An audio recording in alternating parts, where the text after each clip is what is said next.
I don't hear anything.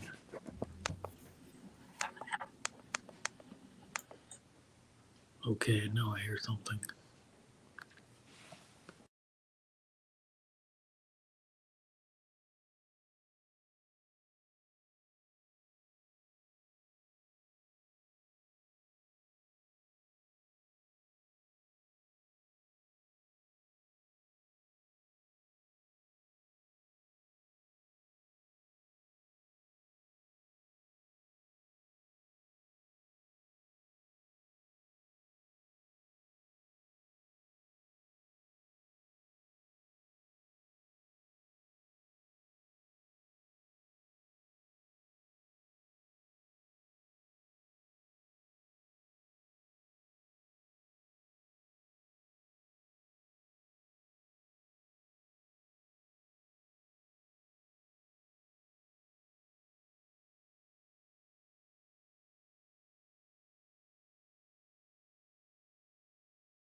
Clovis, and they've gone to the event committee. They've actually traveled around Washington extensively and actually met lots of people, including as far as Republic Washington, to give you an idea of where we've gone.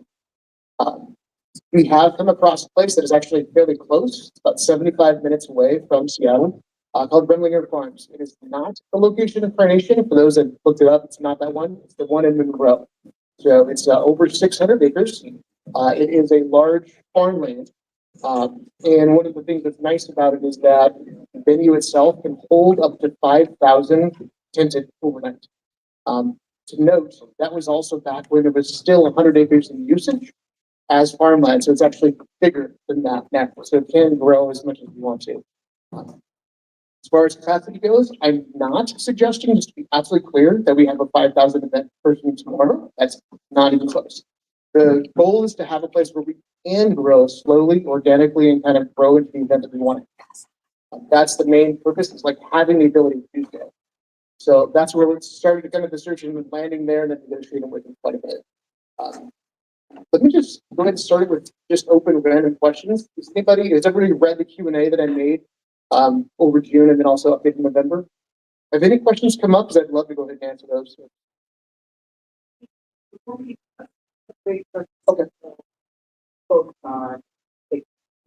Yeah, totally. So, I just talked about the land itself.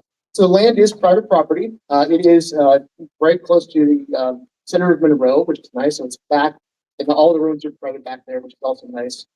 The grounds itself, there's actually another 120 acre site on its backside of the same place where we are. He's going to be connecting them over the next year. So there's actually a trail between the two, so we can grow an immense amount, just put it that way. There is the Skycomish River, which is right on the property. It's almost 3/4 of a mile frontage right there. It's also as wide as 30 yards across. So to say it's a massive river would be an understatement. The nice thing about it too is that the entry point is about 3 miles up, and almost nobody takes it because it's private property for almost 4.5 miles. So essentially the river is private. Can it be used by someone publicly if they wanted to float down? Sure, but the odds of it happening are pretty much good. He's had events there for 2 years, and just is not an issue. We've actually also talked to some of the neighbors who've been right across the river. They said they have not seen anybody really. Just generally that piece of river is not public. We do have the ability to have an entry point to the river. It's already built. There is an exit point that does not exist yet that is the building. To give you an idea, Remlinger owns 4 businesses. One of them is a construction business. The other is a wetlands restoration business. So it's kind of right up his alley. And he has gear there. To give you an idea of when I went to go review with Feynman one time and talk some more details, he actually had a backhoe and was busy putting big logs on a fire that was big excavator kind of. But he does have the tools to go ahead and make the exit. So there will be an exit point by the time the event goes ahead. Entry points too is that once you come into the property, again, it's private, there's a major intersection in which there could be an entry point. It's the same entry point that is used right now for the Ren Fair. Has anyone been to the Ren Fair by chance? Okay, good. Exact same spot. So you can pretty much know it. So that big intersection where people kind of cross over one way and the other, that's more than likely where we have our entry here. The land would also be ours during that time frame, so it's going to grow over time. And then to address the trees, that's a very good point. There's going to be a lot less tree cover. So there's along the riverfront, there is a row of trees. That is the only major source of cover. So one of the things that we're going to have to look at is like, hey, we're going to need a little bit more shade. But the only part of this is nice is that we're going to have to move the event to the end of June. So it's going to be a 2-week bracket. It's all over the event for 2 weeks. We have 4 pre-days, 7 event days, 3 unit days. That's 14 days. The next event is Ren Fair. Their prep is something and they have to have it July 4th onwards. So basically, we're going to always have the end of June as ours. So that's the event. Dates would move back. To note, if anybody's been to the really old criticals, it actually was at the end of June for about 5 years, I think. So kind of timeline, it's real close. Did check the average weather temperature. It actually hits 70 on average over the course. So I know it was hot last summer, but that was also June, July, August, or sorry, July and August and later. So it's not going to be as hot historically as it is in June. And rainfall is about the same as it is. So sometimes it rains, sometimes it doesn't. Hi, we have a question from the Jitsi live stream.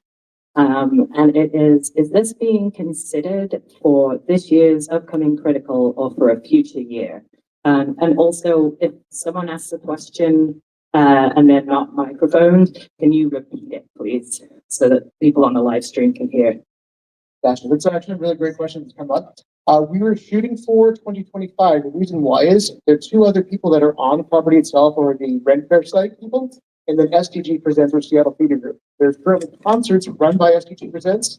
There's giving him a lot of pressure to go in and have the entire time frame from May all the way through, and then also after Ren Fair to control it. So to get this time period, we would need to do this sooner rather than later. Talking to the events community, nearly everyone has really pushed hard to see if we can get a 2026 start and make 2025 the last one at our current site. There's no guarantees either way that's going to work. We haven't approached that to them. It's one of the things I'm going to take back to them later as far as negotiations go. So it's whatever the group size says, like, hey, let's do this. That's what I want to bring back. So hey, this is what we're shooting for, and here's why. It is a big move. Yes, there's a lot of things to do and a lot of moving parts. So I think a year and a half or so would probably be a really good idea.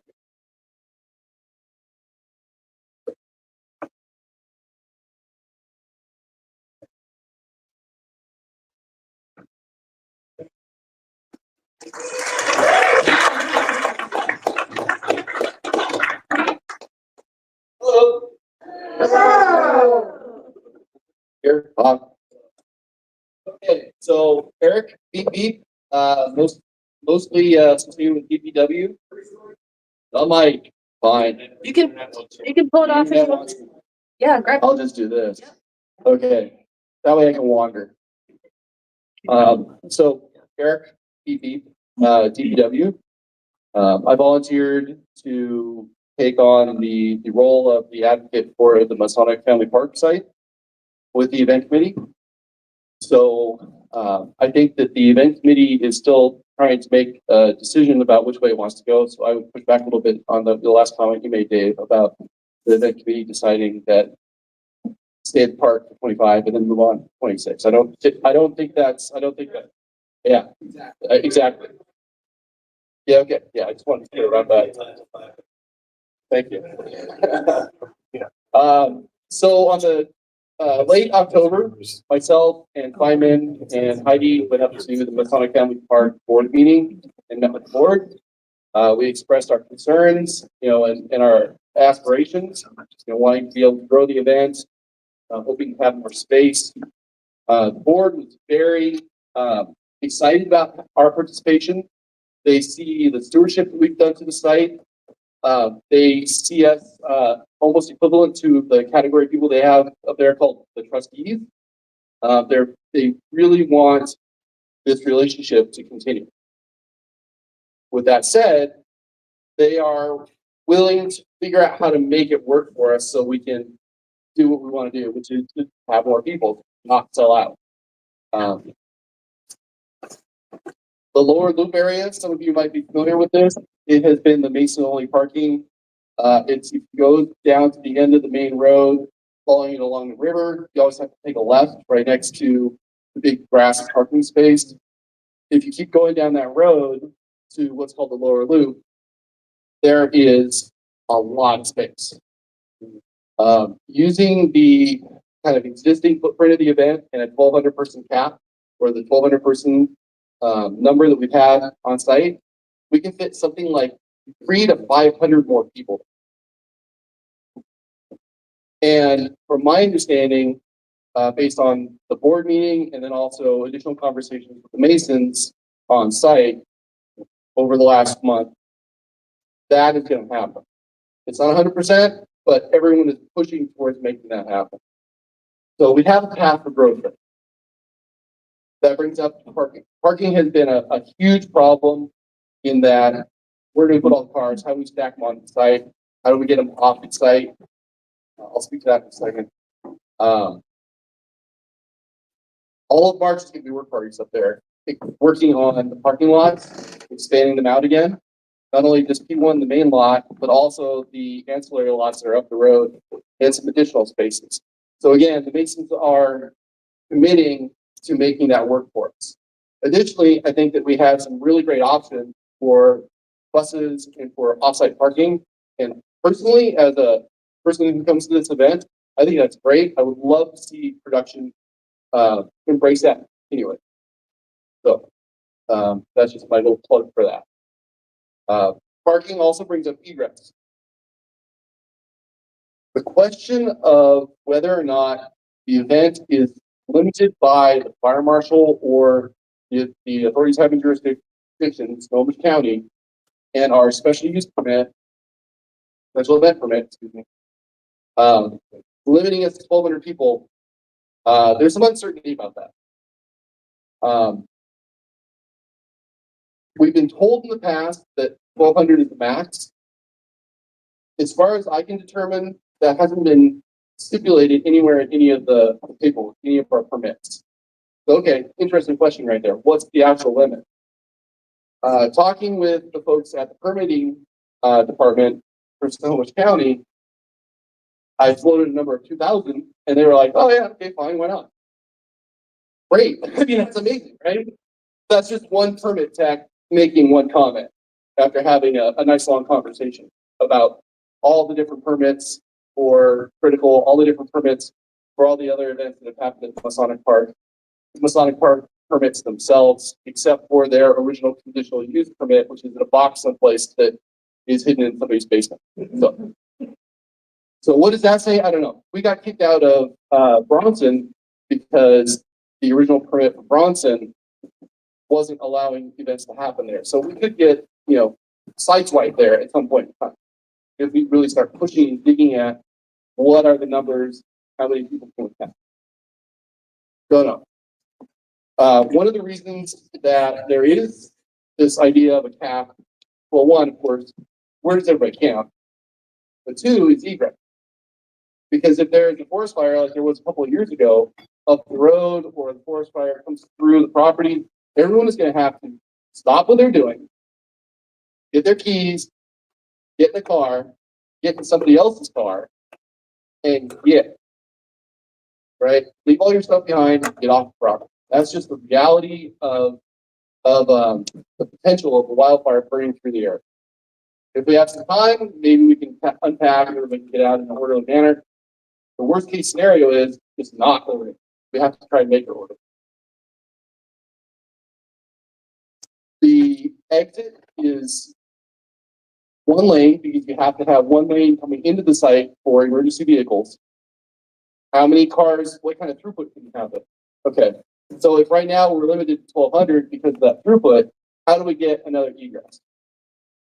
You may remember at the entrance to the park, when you turn in, to the left of that, there's that big gravel field, has a bunch of topology blocks in it now, but there's a gate right. The gate goes to a road, which goes to a bridge. Bridge goes across the river. In years past, there was another road that connected the park property to that bridge and road and gate.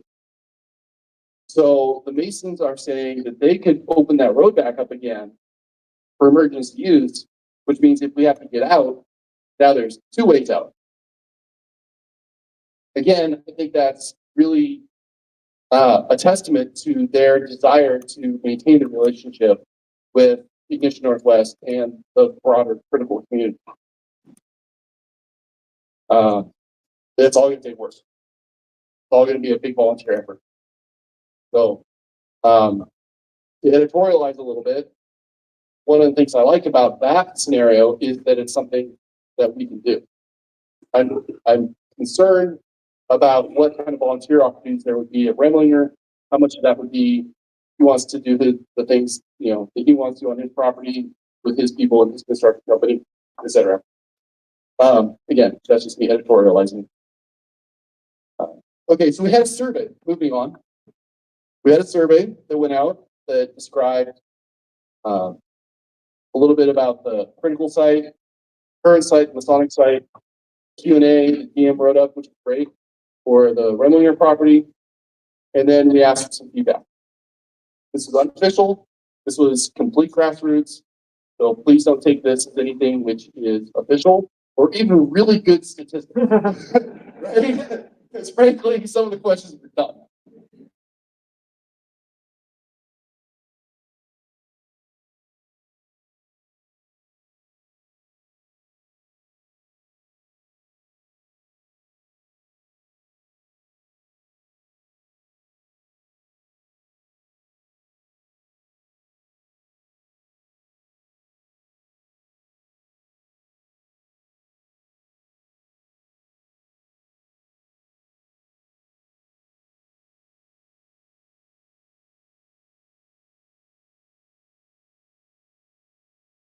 Corral all of their campers, to get answers from them, so that instead of having us do all the work or trying to collate individual responses, we could get kind of aggregated response. So 50 responses. Over 40 of them were theme camps. All told, they represented over 600 people. And let me get my notes out because I wrote this down.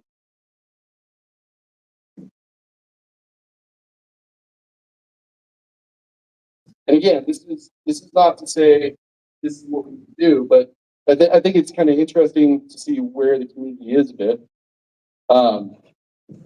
41 of the 50 responses were for staying at Masonic Park. When asked what was important about increasing the size of the event, 34 said that was important. 16 said that they were interested in keeping it where it was at. I found that to be really interesting.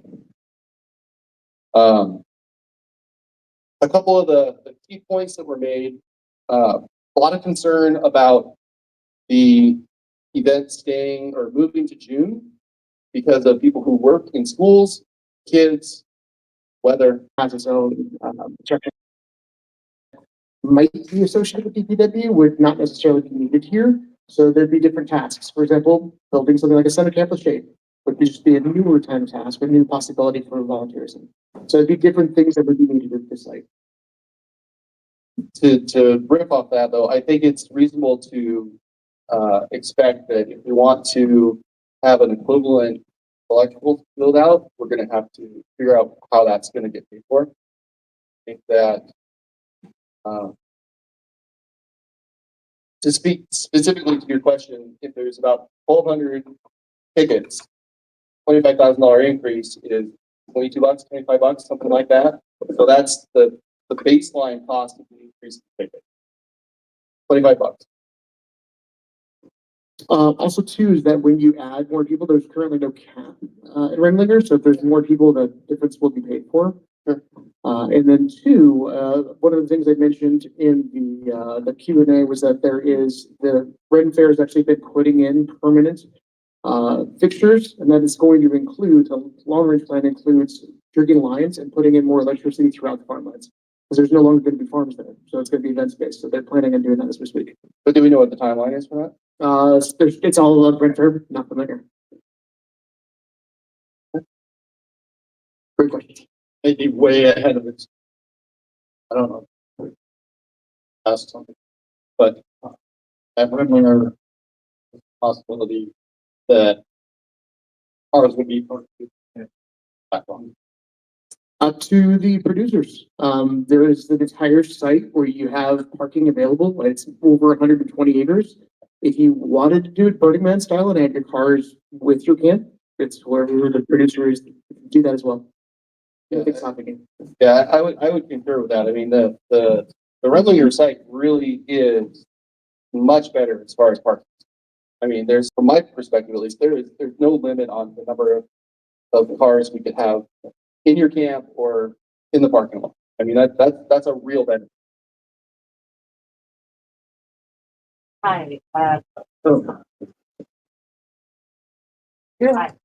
We can repeat the question for the people out there. Yeah, it's on. It's on. It's on. Excuse me. You definitely spent some time. Okay. So some questions from the live chat.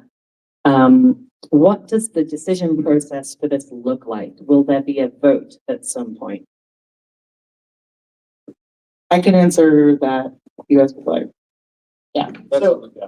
okay, so the way this will work is that sometime in the near future, the events committee will take all of this information that the community has provided and vote. That decision gets passed to the board. The board votes on that decision as well. My understanding is it takes a 3/4 vote of the board to send that back to the event. So if it passes with, yeah, so it's the events committee that basically drives that decision, the right decision. Yeah. Again, if you ever want to go to the events committee, you're welcome to please come. Yeah, and just for context, you can become a voting member at the events committee by going to 3 events. So if you want to vote, 3 meetings, sorry. Yeah.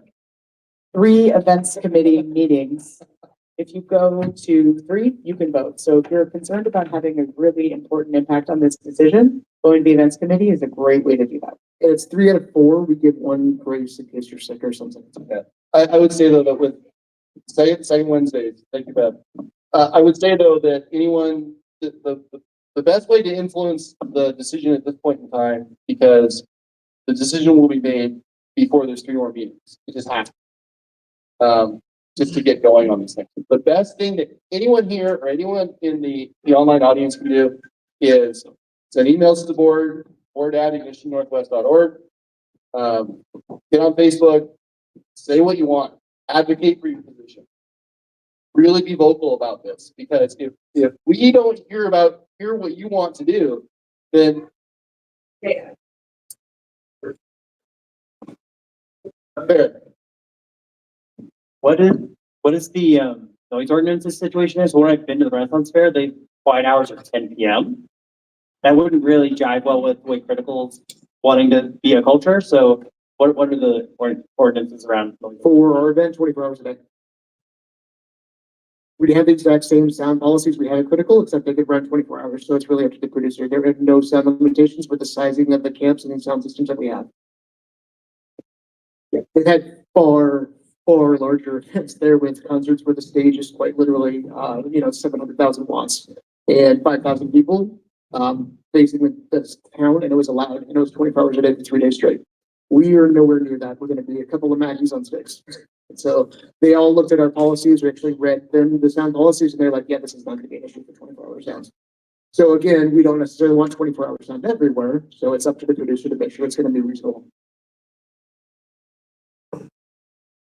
Hi, my name's Andrew. I'm a theme camp organizer, granted artist. I've been to Critical 4 times. Really love the event, and huge thanks to the founders, DPW, everybody on the board, everybody who does so much volunteer work to make the event happen. It's really special to me.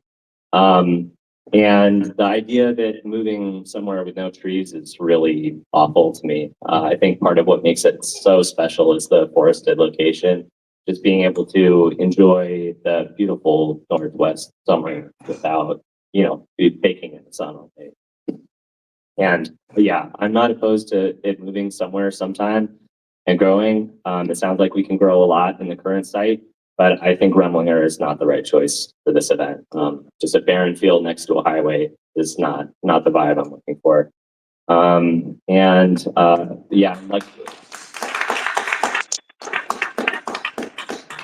And like other people have said, it also, having to change the date overlaps with Pride Weekend and the 3-month solstice. And a lot of people in the community are participating in both of those events, and it just feels wrong to shift it and make people choose.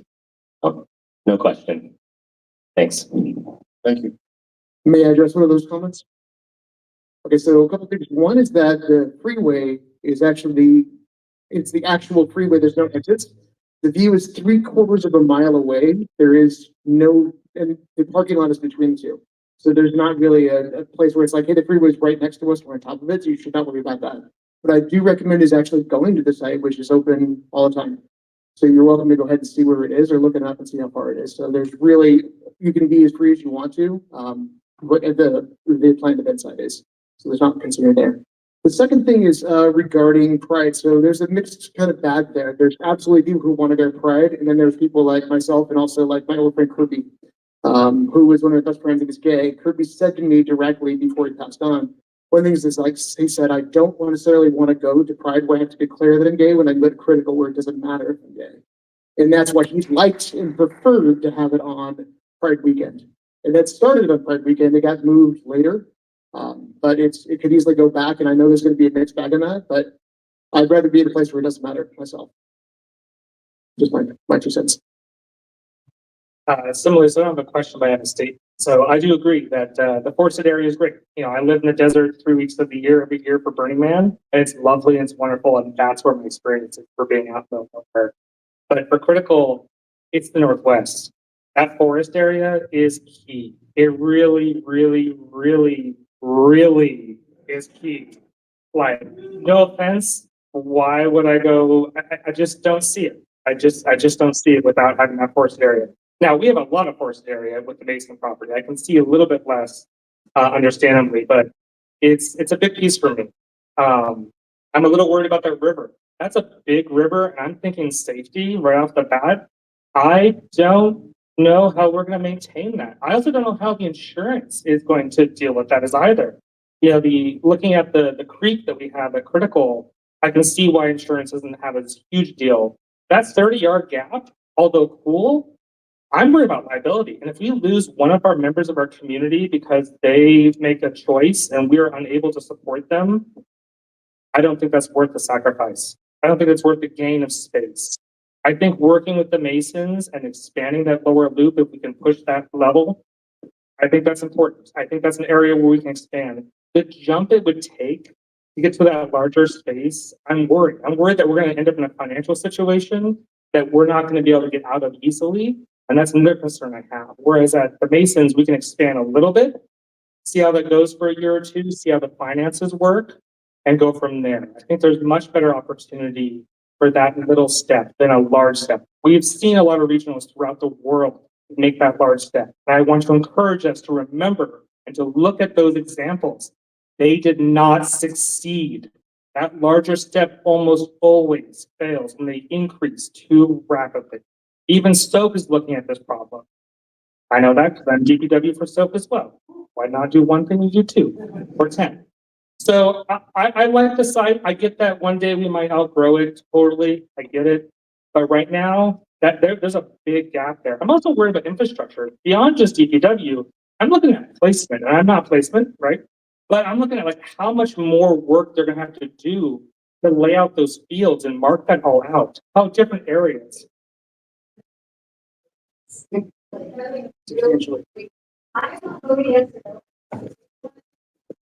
I think that a lot of departments are. Dave, could you repeat what Beth Star said for the live stream audience? Beth Star, as someone who has been in charge of placement before, has said that the field is easier for placement than the forest. And I humbly disagree. I think that the infrastructure of all the departments. Yep, I'm gonna bold. I'll tell you guys straight up. I mean, I've done many regionals, I've done Burning Man, and I'll be honest, big open areas pose a lot of challenges that we're not used to, and I'm worried about that. Also looking at the power, looking at the infrastructure that's there. Yes, they've got a construction site there. Yes, they have those things. I'm worried about all the surcharges to that. I'm back to the finance again. What are the true cost outs? And I don't think we are truly being told what they are. I think we're gonna get to this site and we're gonna end up with a whole lot more fees than we actually know about until we get there. That's just my 2%.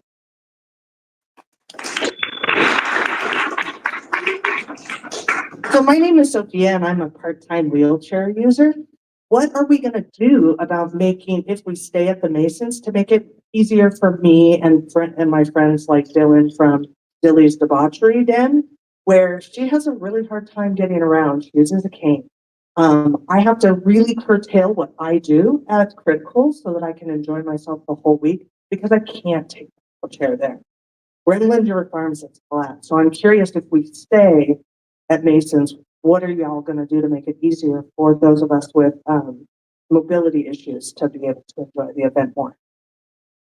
I can speak to, one, I would say that that's a great question to ask the production team. And that's not the pun.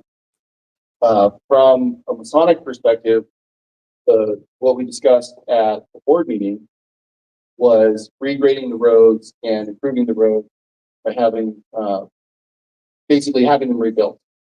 So that's something that they know is a problem and something they know they can get done and they want to do. They're not sure how to accomplish that exactly.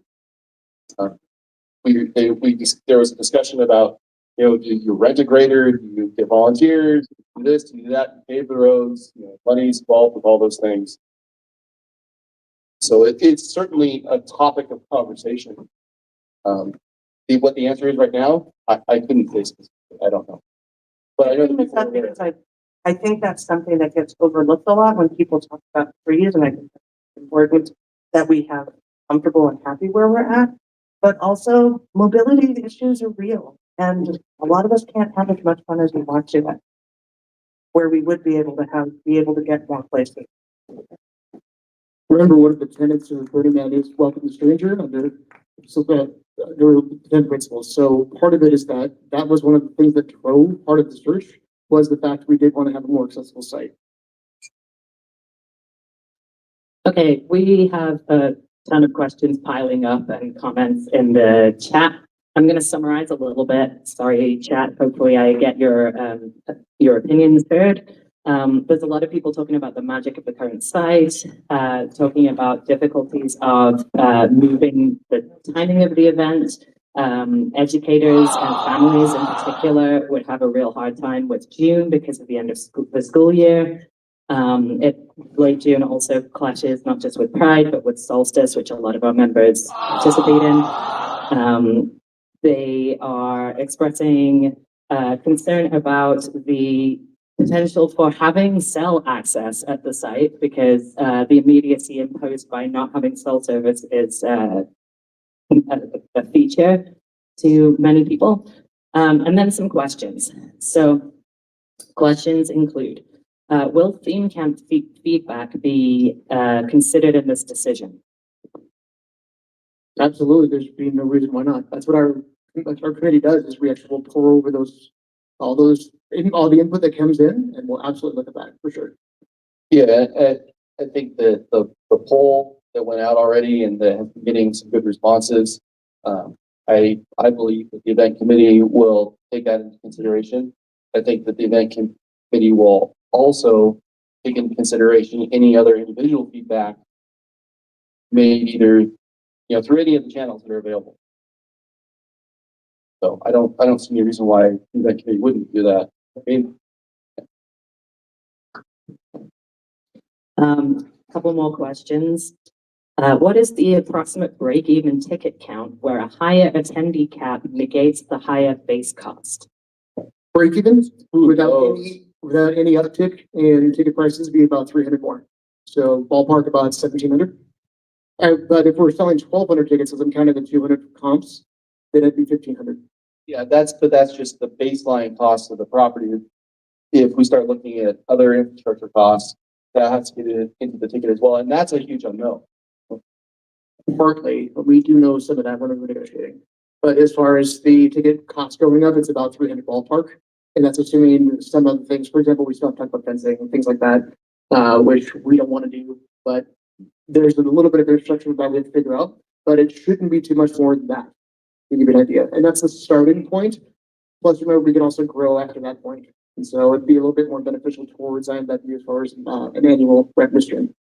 Yeah, okay, but I think that it's important to also consider, what do you get with Dream Camp right now? You have an entire production land set up, right? So now are you talking about, are we going to do commissary? Are we going to rent tents? Are we going to, what is the cost? Are you going to have a commissary? So that's a thing for the producer to think about. It's a great Let's question. move on to more questions from folks. Thank you, guys. Appreciate it. Hello. So there's been a lot of conversation. There's been a lot of conversation about the budget and what needs to be done, what needs to be paid for, how much it'll cost us, and what that'll look like. And I think that my concern or my question is, when can we know those values and what to make that sort of decision? Because, like a similar comment earlier, making a jump can be expensive, and expense can kill an event. if you just can't pay for it when everything's dead. And I'm not saying that I don't want to expand. I'm not saying Remote Farms doesn't sound like a good idea. I just want to know that we're, stepping into boots that we can wear and not die. No, that's a very good question. So the event expenses will get closer as the producer gets selected to any event and says, here's what we want to have. Or let's take a wild example. Let's say commissary, which is fairly new in history of critical. It's now gone. Just as an example. So I understand those examples. However, one of the things that would be good would be to have a chart that are all the things that we could do, just what they cost, and for, do that kind of projection. Does that exist? For both sides? No, Okay. Yeah. that, the The producer is shaking his head no, so. absolutely not. One number that has been thrown around online was 30 grand just for a power build out. DPW is projecting 10 grand at least to move all the assets off of the Masonic site. That's probably a one-time cost. Okay. After that, it's, I don't know.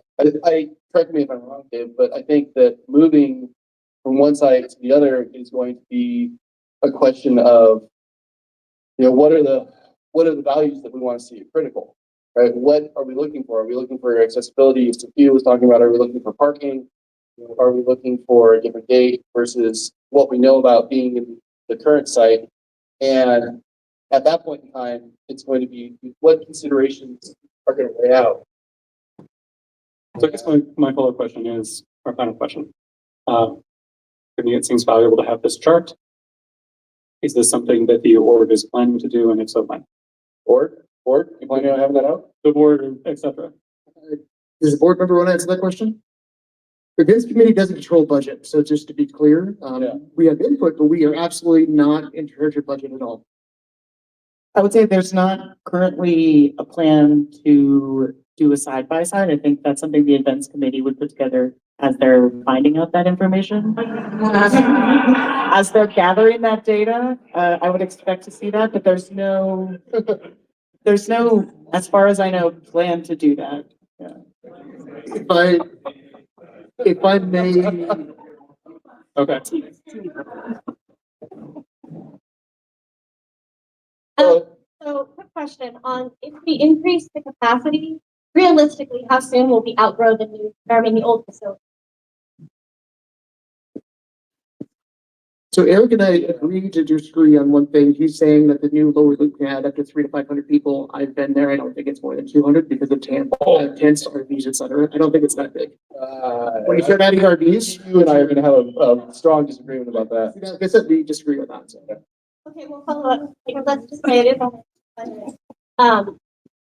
If he sells you more tickets to afford the bigger space, so what's stopping us from staying in the old space long enough to sell that?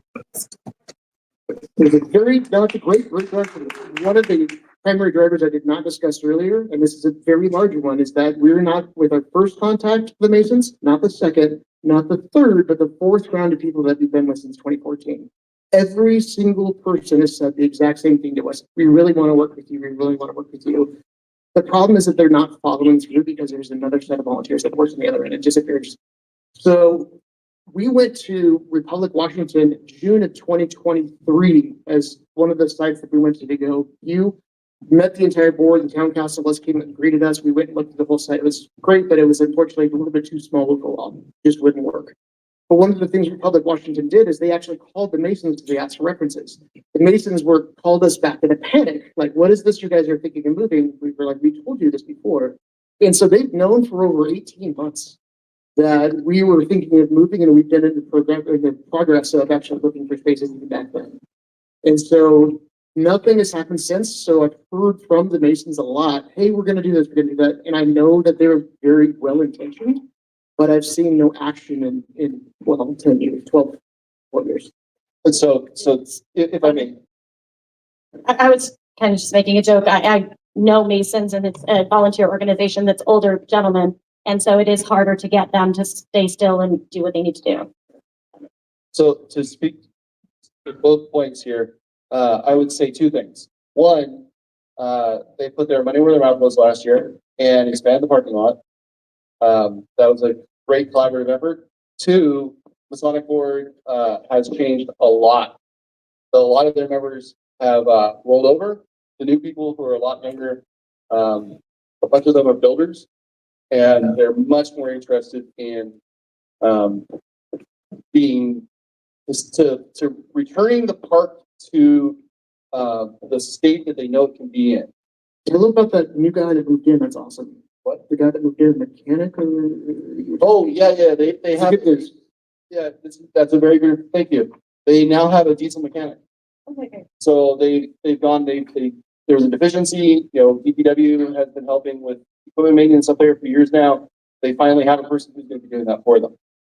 So, which is very cool. So I would take that as another point that they're stepping up.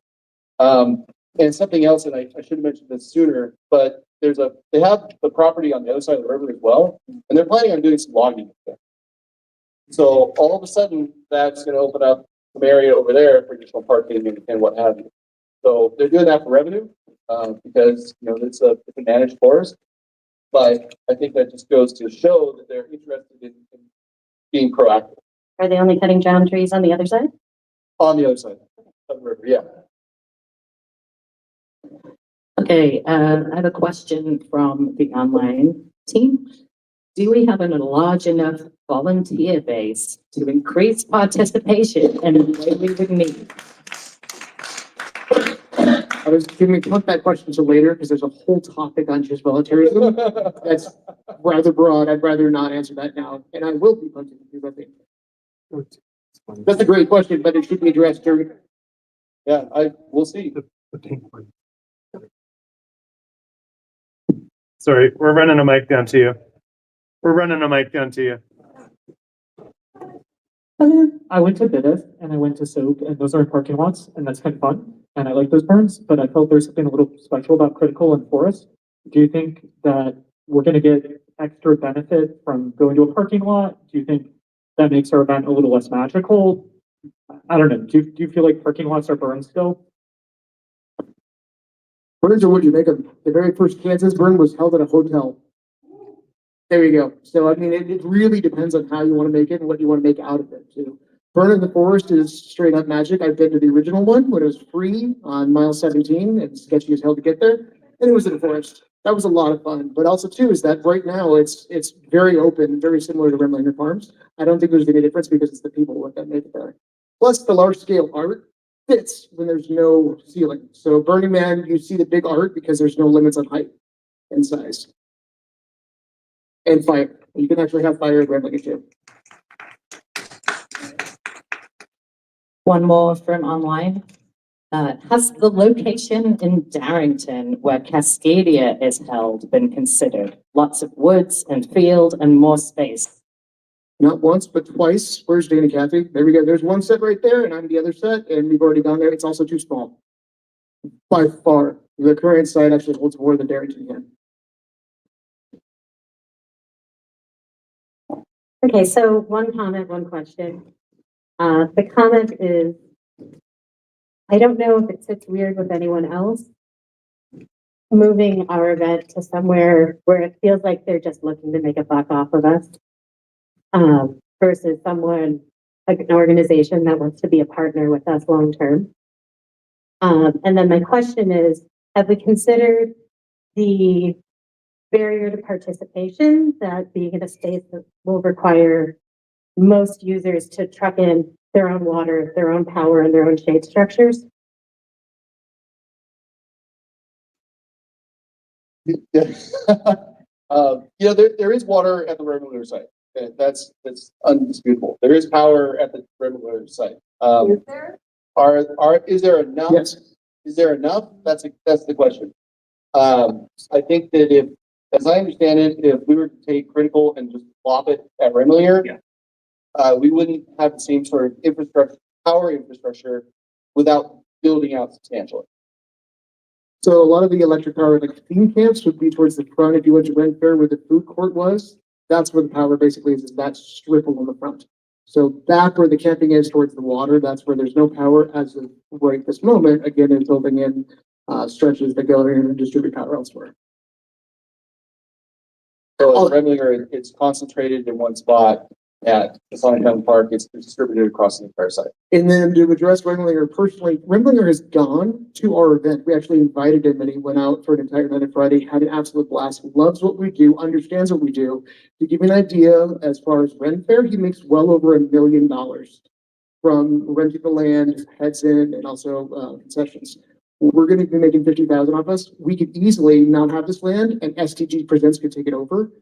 And that's the thing is like, he does not care about the money. He wants to have us exist, which is one of the nice things. So he's actually going quite a ways out. It's definitely not about the money. He loves the community and likes to see it. We can thank Curiosity for his wonderful night that he had out, by the way. Well, I guess similarly on that, I think my big question is, we have an amazing relationship with the Masons. I've done volunteer weekend and been on DPW and met some of them, and they seem to appreciate us. And I know that we're welcome there. And I, for one, don't trust rich landowners.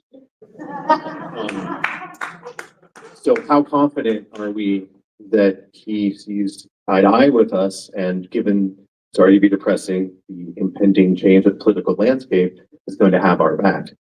Damn fine question. That's a very good one. So right off the bat, number one is that we would be able to get a 10-year first right of refusal. For those unfamiliar with that term, it's basically we would have the exact same 2 weeks and we would get first right to refuse it. So if we did not, if someone came and said, hey, we want this time, we would actually get first rights to say yes or no and pay for it. So it's similar to what we have at Seattle Center right now.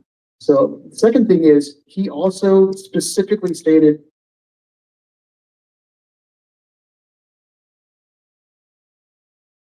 now he's got rent fair, STG Presents, and it'd be us as the third. That's it. He does not want to have 10 or 20 people, does not want to do multiple rentals. He's like, I want to limit the number of people and keep them for as long as possible.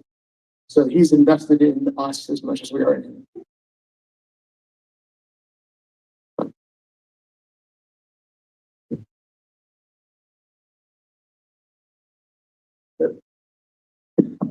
Okay. I am Miss Adventure, and I am very risk averse. You should know this about me because I represent the medical unit. Yeah. So one of the things that I do whenever I think about something like this is I start looking at like geospatial data and heat and water information. So when I looked at the two sites and compared the water, one of the things I looked at was the average water temperature for the Skokomish River in June. It is 50 degrees. And the water flow rate at that area of the river is really quite high. And there is one entrance point at there, and it's quite deep. And so sometimes we have people who attend our event who, you know what, they drink alcohol. Wow.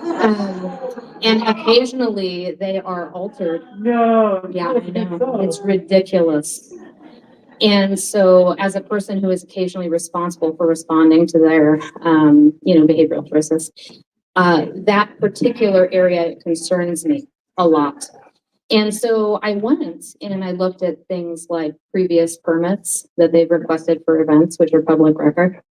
And sometimes they'll restrict river access for events there, paid for that. And so it was something I was really worried about when we were thinking about our event being there. So I'm a little worried about the river. But the other thing I was sort of thinking about as we were, in our event and looking at these things together was, is this an obligatory or question? Does this have to be an or? Is there any space in Ignition Northwest for there being an and here? Could there be a big fire, big art, big and Remlinger Farm event and the Mason in the woods thing? Is there some kind of and here? Because I see it. I totally understand. I see the big field thing and the huge art and the light a huge thing on fire. I also see the large infrastructure cost just for moving what we have over there and like kind of doing that thing and go, man, for 10 grand, we could buy a lot of spider boxes.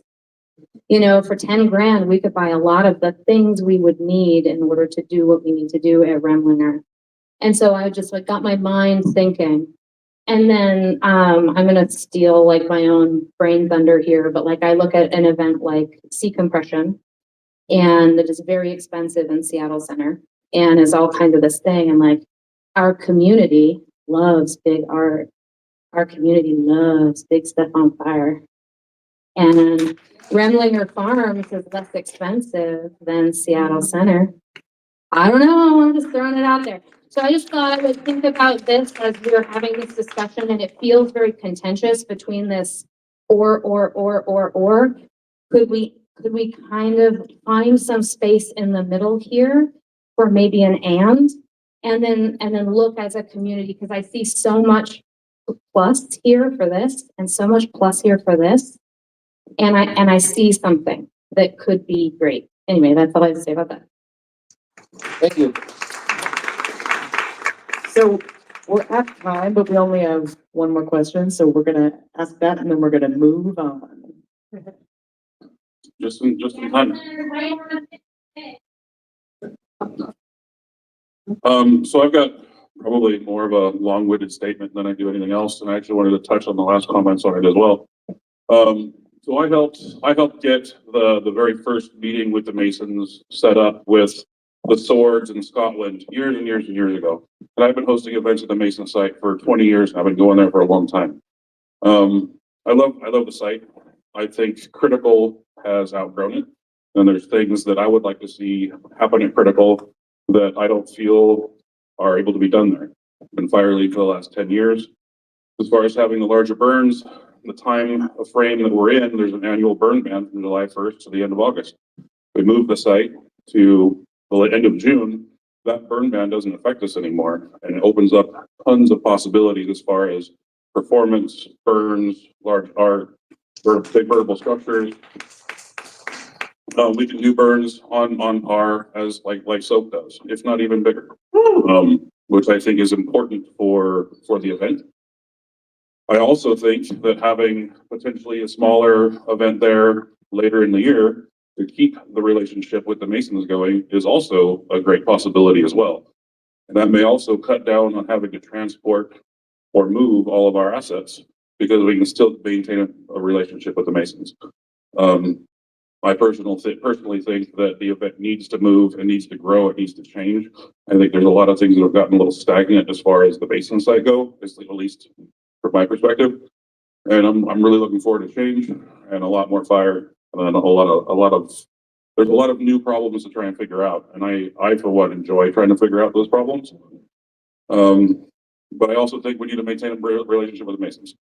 Somebody had mentioned at one point the possibility of making this, if we make this our last year at the Masons, so we can do it right and have a send off or whatever, and then securing the site with Remlinger, paying a deposit, whatever, for this year to hold it for next year. That way we can start planning for next year now, and also have one last hoorah with Critical at the Masons, which I think is a pretty good middle ground. And it also gives us time to try and figure out if we can have a different event at the Mason site as well. And I know it's not an Ignition Northwest event, but I know Deep Playa is looking for another event space. That's all I have. Okay, we're gonna wrap up this discussion of Critical's location. Thank you both so much for your time, effort, energy. These folks have been working behind the scenes to answer these questions and make this conversation happen, so just hugely appreciative of those folks. I'm gonna pass the mic to my good friend Jimmer, who's gonna talk about SeaCompression, as was just transitioned to in such a lovely way. We're gonna have a discussion about the future of SeaCompression, locations for SeaCompression, et cetera. Thank you very much. Nonsense, you are in inverse of yourself. I love it.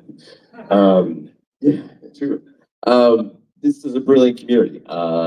Gee whiz, these two fellas up here I've known for freaking decades, and I love them, and I know watching their tug of war is one of the great sports I'll always remember. Thank you for it.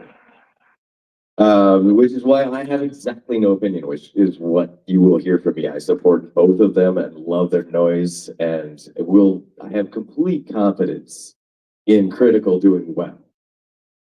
I was flabbergasted at the struggle for SeaCompression this year.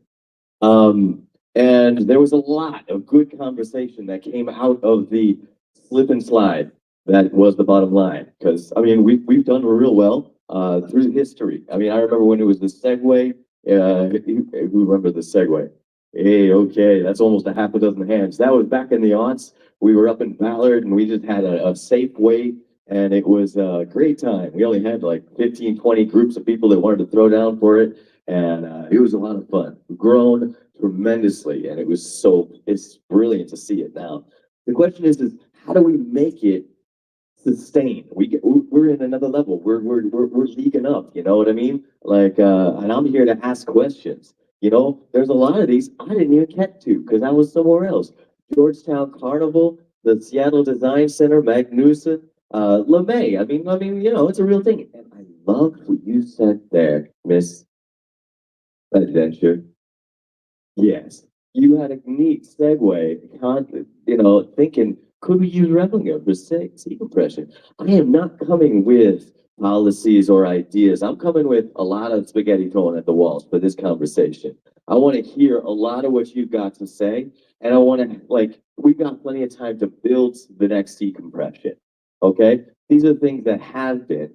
You know, a lot of people have talked about where they could go. I don't know. We can do a lot with it. So, yeah, if we can hit the next slide, we could just pop through the slides, okay? Here's a few, okay? There was a great conversation on Facebook, 155 comments or something like that. And I sat down and I wrote a bit of a consent, like the what happened in there. And people got a lot of good ideas. Gasworks Park, apparently 10,000 people get contracted up there, but we still have the Seattle city restrictions. Museum of Flight, very interesting question mark to think about there. That is a place that I don't know anybody who's produced there, but I have heard great things about it. Pier 69 or 61-6. This space, the Youngstown Cultural Center. What could be done in this space? Equinox. That's a beautiful area that people are talking about the possibility of using. I know that there's, you know, who knows? Yeah, in the house. El Centro de la Raza. It's got space inside and out. People are talking about the Luther Burbank Park on Mercer Island. I haven't heard of it, but I mean, yeah, it's not an island. Who doesn't love islands? Let's go to the next page. These are all more ideas. Okay, next. Okay, here's more ideas. Merrimore Park. I mean, you know, it's outside city limits. It's a little bit far, but I mean, like, if you could do a lot there. Chittenden Lux. Okay. White River Amphitheater. Valley, that's fine. This is just spaghetti on the wall. Let's figure stuff out together. Kitsap Fairgrounds, White Center Eagles, Steve Cox Memorial. These are all ideas. Hazard Factory's new space, you know, Puyallup Fairgrounds. Yeah. So, can you share what you know? I've got a notepad, a pen. Where do you want to do SeaCompression next?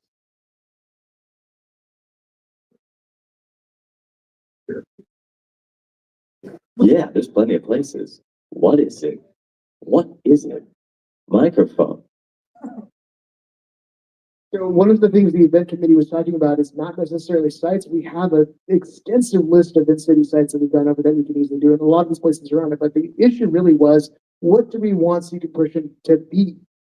For example, the last time we did this kind of conversation was in 2005. It was a rather long 3-hour meeting. The part of it was like, do we want to include kids? Because there was 21 of them at the time. And we decided to go ahead and give it a whirl, and we did the whole 2 o'clock to 2 o'clock thing. So that started. Is that still something we want to do as a community? Do we still want to have it in town? Do we want to have it out of town? So the question more is, I think, and more important to us at least, for the committee, is what do we want it to be? Because then we can go from there. I have new places that about it. I didn't even give my report to the committee on the new places I found, because it's like, well, let's back up. What is this actual event? You know, what do you guys want it to be?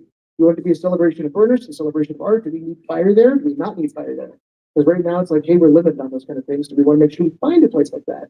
So what's important to you is kind of like what I would love to hear personally, as one of the event committee members. I take. Excellent, thank you. And yeah, like, can we get some noise from the room? Like, yes, please. Yeah, you want me to jump up or come down? So if folks have thoughts about this, and they'd like to come down and ask questions, or give comments. Please feel free, just to save methodology to come up. Well, please go first and then we'll, yeah. Hello. So when I first went to SeaCompression, my understanding was it was two things. It was one, to allow everybody to like take a moment and like hug each other and then say goodbye for the winter after like a really rough like festival season building things. And the other thing it was a thing where people who had gone to Critical or were interested in Critical could easily get to because it was in like a central location, like an easy to get to place, not like the middle of the desert. And I guess my question and comment is just that, is like, is that the personality that everybody else has seen? Or is that just my, understanding of it because I've only seen it a couple of times? Yeah, absolutely. Shake off the box, say hello to women. Bring it. I mean, I'll throw out, so I guess I started going to SeaComp at the Design Center. I did production for 2 years at Seattle Center. Seattle Center has a lot of constraints on us. For production, there's a lot of rules we have to follow. There's all kinds of things. And really that, there's a lot of things I think that just brought the event down. Great, the fun space, but then like, hey, my camp, FunCon, can't run a bar anymore. That wasn't, so then we have to have more volunteers for bars, or we have to do different things. Like, I don't know if that changed this year. I thought there was maybe some talk about it, but like, I do miss some of the things like from Science Center where I felt like camps could be more involved in running the event. I felt like at a space like that, there was lots of cool pockets you could find. You go to this room, it's got different vibes than this and that. I kind of like that versus having the big open space at Seattle Center where it's like, you could almost find different vibes better at Science Center. Yeah. I love that. So, yeah. No, that's excellent. That's one of the great things that do work in places that have coves. That's great. Please. I love bringing my team camp to SeaCompression. I love that it's one night that I get to go home and shower at the end of it, and I want it to be nearby so that's not a huge burden. When we did LeMay Car Factory, I went down the day before. It rained on us. It was miserable. Then I went home at the end of the night. Then I got up early the next morning, like after not that many hours of sleep, and went back to the rain and tore down. And indoors is lovely for that. I love the outdoor option, and I love it to be nearby so that I can bring big art, and it's not a huge lift like Critical is, where I spend an entire month planning. But I just love having a party of it, hugging all my friends. Thanks. Good. Hey, once again, I'm a little biased, but fire lead for like on and off 12 years, I think, for SeaCompression. And the biggest headache I've ever had is the Seattle Fire Marshal's office. So I would push as hard as possible to get SeaCompression outside of Seattle. I've run a troop for 17 years. I've been doing fire for 20 years, and the biggest pain I've ever dealt with as far as fire marshals, cities, counties, anything has been hands down City of Seattle every single time. They've got archaic draconian laws. They're not even laws, they're administrative rules, but there's no way to challenge because they can just say no. The last time we challenged them on anything, we had to get the news involved because they tried saying nobody under 18 was even allowed to do fire in Seattle. We fought them, we beat that one. But then the next year they changed all their administrative rules back to the way that they were, with the exception of that one. So it's just been a really big headache dealing with the fire marshals for the event. And if SeaCompression decides they don't want fire and that's not important for the event, then we can do it wherever. But if people want fire for SeaCompression, whether it's performance or fire art, Seattle's not the one, because now they're requiring pyrotechnics licenses for propane fire art, which is like requiring a pilot's license to drive a motorcycle. They're entirely different things, and they're a huge example of don't confuse them with facts because their mind is made up and they won't even talk about the things. So that's my 2 cents. Thank you, Ken. Hi, friends. Beth Starr on the events committee for a year. We did look at the design center this year. It was super expensive. It was really disappointing. We were really hoping to go back there. So it's not off menu, but it is much more expensive than it was when we were there before. The other thing I really wanted to say is that I think an important part of SeaCompression traditionally has been that it is open to the public. So, all of our events, you have to be a fire starter to go. And SeaCompression for me has always been the place that I can pull my normie friends to, like, hey, I talk about this all the time. You guys think it's so crazy. Here is one day that you can bring your kids, you can bring your mom. If it sucks, you're only there for an hour, you can go home. But it has given me the chance to bring so many of my friends that are kind of intimidated by our community in and be like, look, this is super fun. And like, it's been great. Lots of people that would never have gone to Critical have gone because they went to SeaCompression first. Yeah. Johnson, INW member. Yes. Having been at the funk with 100 people to ripping it out of Seattle and taking it down to Burien 3 times, the one thing that I want people to kind of feel and remember is this community can do anything. From a giant empty parking lot with a bunch of containers dumped on it to Seattle Center. I do worry though that the Seattle Center feels more soulless every year. Oh yeah, we're not going back. I know, but I'm just saying it's and to step back and move, we need to figure out where we can get everyone involved, where we can get the camps back involved, where we can make opportunities for people to make it easy, where we can do fire.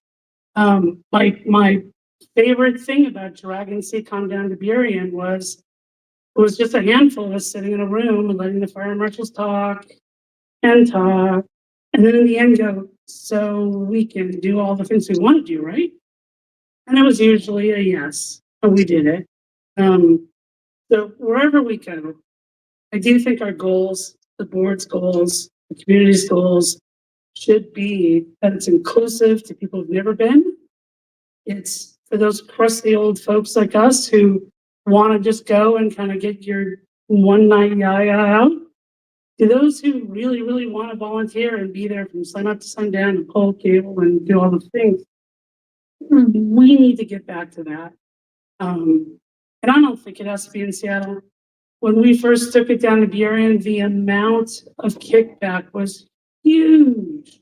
No one will ever leave Seattle, blah, blah, blah. So what do? We rented a bunch of buses, got picked up people on Capitol Hill, down Queen Anne, and said, we don't want you to take a drive. Get on a freaking bus. It'll cost you $5. We'll run them all night. Come and go as you please. And it worked. So we're creative. Whether it's the design center who did come to us the first time and gave us a proposal twice the amount of money we ended up negotiating at the end, or it's Burien where they're like, well, you're not going to burn anything down, are you? No.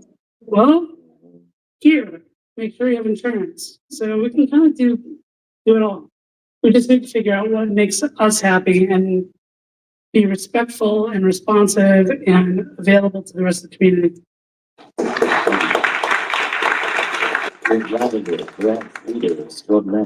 Hello. To me, the biggest goal for SeaCompression should be to get like as many people there as we can get, and that might be by like deciding what's like the minimum ticket price that we can support. But like there's thousands and thousands and thousands of us in the Seattle area, and I would like to see like as many of those people as possible. It's also really important to me that we have inside and outside space because of the time of year that it can be raining or it can be cold.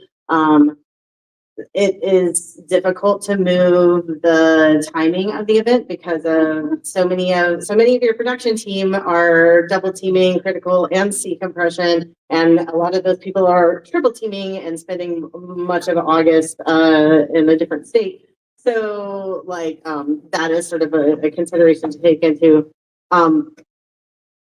That said, while it is important to me to get like as many people as possible, it's also really important to me that we do have some areas that are subject to our INW ban list, and that's just for me personally, because I cannot go to events.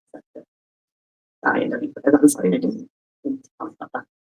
Yeah, you, thank you. Happy birthday. Thank you. I just wanted to highlight a couple of things that were important for me with SeaCompression. Aside from the community is the art factor. So fire art, highlighting cons. Our sound, though, I would really encourage our community to think about how sound conflicts together. It's been something that I've been really turned off on about the past couple SeaCompressions. And it's something that I think Soak has really leaned into about not having clashing sound. So when you're walking around, you do have little pockets of area instead of just being overwhelmed by clashings of sound in the same space. Thank you. You are great producers, fine producers. Hi. So the thing about SeaCompression is that we all need to sit down and ask what SeaCompression is to each and every one of us, right? We can have these big landmark, amazing venues, but that's going to make our ticket prices incredibly insane. We can have a parking lot where everybody can be there for, $10, $15. The question we need to ask is what matters to us the most. So for me personally, I miss the days of rabble rouser little party in a parking lot with all my friends. I miss the days of being able to show up there and see so many of my friends volunteering. Do you realize how few volunteers we had to run SeaCompression this year? We had next to nobody. Yes, I really appreciate everybody who rallied for us the day of the event and the fact that we had to turn away volunteers while we were there. But the fact that all of our production teams have to sit here and struggle with this rolling up to the event, like, what does it mean to you? How important is it to you? That's No, you're absolutely right. We need people stepping in like a month early. Thank you for that. You did. Thank you for that. Andy, my favorite artist living on earth. Thanks, Jimmer. I think to that last comment and to a few others that have been said, my understanding is that a lot of the conflict and tension with SeaCompression is about whether it's a fundraiser or an outreach event to the general public or a decompression party that just existing burners want to go to. And I think maybe, to go back to what Ms. Adventure said earlier about the choice of site for a critical, maybe we can have all of those things by making them different things. That maybe an event that makes a good fundraiser is not the same thing as the party that burners really want to see that's in a warehouse where it goes until 6 a.m, and maybe an outreach event is not the same thing as a place where we're selling lots and lots of alcohol and making a lot of money. And so, I think if it's trying to be a fundraiser, it sounds like it doesn't make any money. So that it's not being a good fundraiser. And if we're making a lot of compromises on what we want it to be in order to make it be a fundraiser, then maybe we should just make those be two different events. Cheers.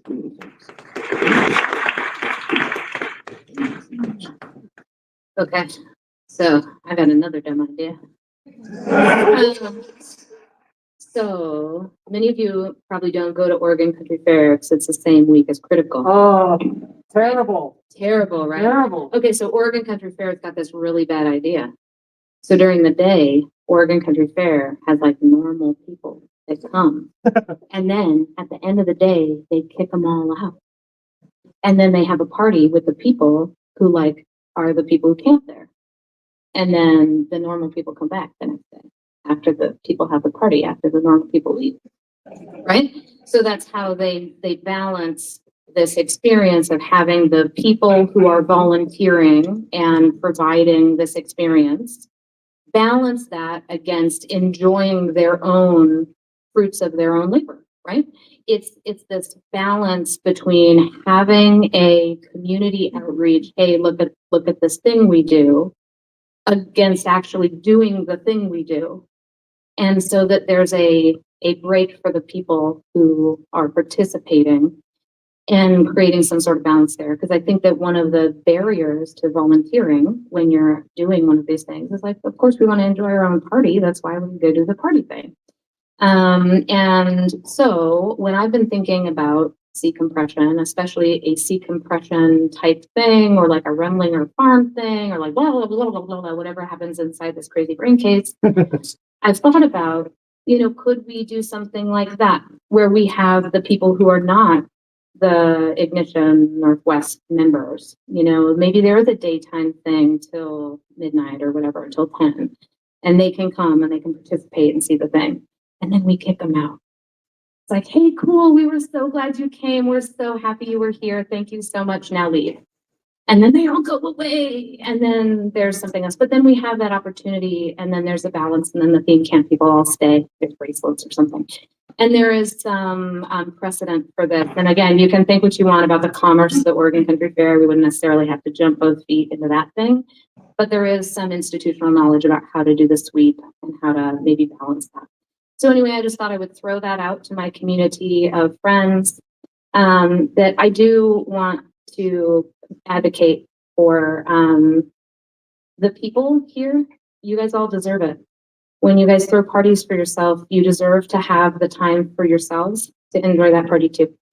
So anyway, love you guys. Hi friends. So before I forget, first of all, I just wanted to thank community very, very much. Having been on the events committee for the last year and having it been a lot of 15 of us talking to each other and saying, I really wish we knew more about what the community thought. So I very much appreciate everyone being here and honestly being so civil. It's been really helpful. I would like to follow up on what Crash said. All of these ideas about having more events are amazing. We couldn't even staff SeaCompression this year. So all of you that are here that are interested in watching it, having more events, amazing. Come to the events committee, come to the board meetings, volunteer. We need more bodies if you want more events. We don't even have enough people right now to run what we have. Like Critical had a full production staff for the first time since 2017, 2016, and we had 50 people this year. That's not a lot of people in a 7,000 person community. So what was that? 65 out of 7,000. I'm okay with that. But yes, we need. I love the idea of having another event around farms that's not SeaCompression, that's not Critical. All those are amazing, but everybody else is going to have to step up. We need hundreds more volunteers to plan those events, to run those events. If you want them, show up. Thank you. That's a great segue, because after our 5-minute break, which we're going to take right now, we're going to transition into a discussion about volunteering, how it works in the INW as a whole across events, etc. So fraternize, hang out, use the restroom, get some water. We will be back here in 5 minutes.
because we are trying to keep up with what's going on in the chat. I know that I basically only paid attention to the people talking here, and I got some great noise. I heard some conversation about things like the camps need to have more control. I love the way the idea that, yeah, you know what I mean? Like the way the space needs to open up with codes more. Love it. So, okay, more Morse code. Did you get that one too? The second one? We have more Morse code in the house. I love these guys. I don't know this person. I just think they're throwing shade at us, is what it is. I couldn't just leave it on the table.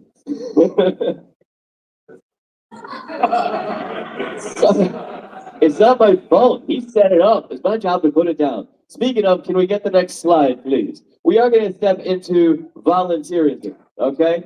One of our favorites, Mark II, slapped this one right on me, this pad. Being voluntold is a special loved thing up in this community. Please allow yourself to be voluntold. You heard it from the last position, and you're going to hear yourself maybe get called up a time or two, okay? Now, we need more conversation, and this is going to be a little bit like the last one, where we're wanting input. I need input. We all need input to get real specific information about digital points of value for your time, what we expect when it comes to volunteering, plus how to make it easier, okay? So let's keep rolling the slides. We can go through them kind of quick. How many hours goes for entry, discounts, reserving access? These are 3 specific things. Today, we're gonna think about that, okay? I'm gonna show you some, what are they called? Information about, yeah, what we've done already. Yeah, this. Hours, 40 hours for a full comp. A lot of people were like, that was hard to get to, right? That's the noise I heard. I'm just replying, you know, I'm a half comp 24 full price reserve ticket. Well, these numbers I actually cut and pasted out of other stuff. If we've got other, yes, please. Thank you. Reboot, our lead producer for our last couple of criticals, says that it's 32 now. So that's cool. That's why I put the numbers up there, because I knew I did not have the most recent one. Thank you for that. So 32. The question is how do we get people in to the spaces? How do we get more volunteer hours? How can people step into it? Let's keep rolling through this until we get to where we're done with it. This was an old one. I think this was for SeaComp in 2018. 4 hours, 2 hours. One of the flips that we had to do with, I see some smiles from memories, is, you know, some people would sign up for shifts and then not show up. And so, like, you know, like, it's kind of like they got a ticket in, and where did they go? And then we're like, yeah, how do we fill that space with somebody? You mean voluntold. Okay, roll on, please. To the next slide. Okay. Throwing ideas at the wall. Points and hours have been used intertwined. I was thinking about, you know, is the point system something where like you could get more than 1 point for some sort of version of activity? There's a lot to think about what the points and the hours are. This is not policy at all. This is inquiry. Okay, so I'm again looking for input that's going to be sketched in, and then we can congeal on ideas for the future. Because what we found is that there was some struggle, like getting it all clinched in so everybody felt right about it. So if we can move to the next slide. Some of the noise that I've heard is going to come up in the next couple of slides. You know, as people have talked about having the number of points. I know this is a lot of words, even I'm looking at it like that's a bunch of words. More details. What is the calculus that will equate to how it works? Upcoming is a draft that I captured from somebody who put a lot of thought into it. So if we can just pop through the next few slides. Here we talked about leads with a +1. You know, this, you know, please try and just read through this on your own, and this can be made available if need be. Again, these are not We had policy. These are reflected ideas. I'm not going to read them all to you. I think I had 3 or 4 slides similar to this, and then we can get to talking. Okay. Okay. I got somebody nodding. Next slide, please. Or is this the next slide? Okay, cool. Magic, if you want to be magically clicking whenever you feel is correct, that would be great. Somebody said back it up. Can we back it up 1 slide, please?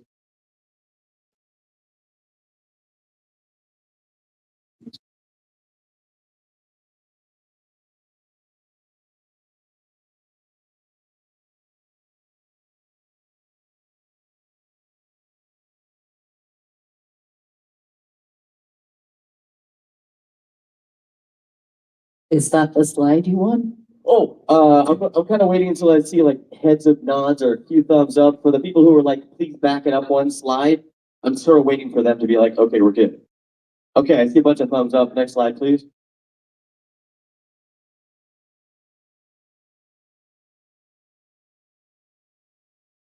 Steward sale, if you've never heard of it, is when Burning Man calls a bunch of folks that catch emails from them and says, we're going to give your city a certain number of tickets and please allocate them.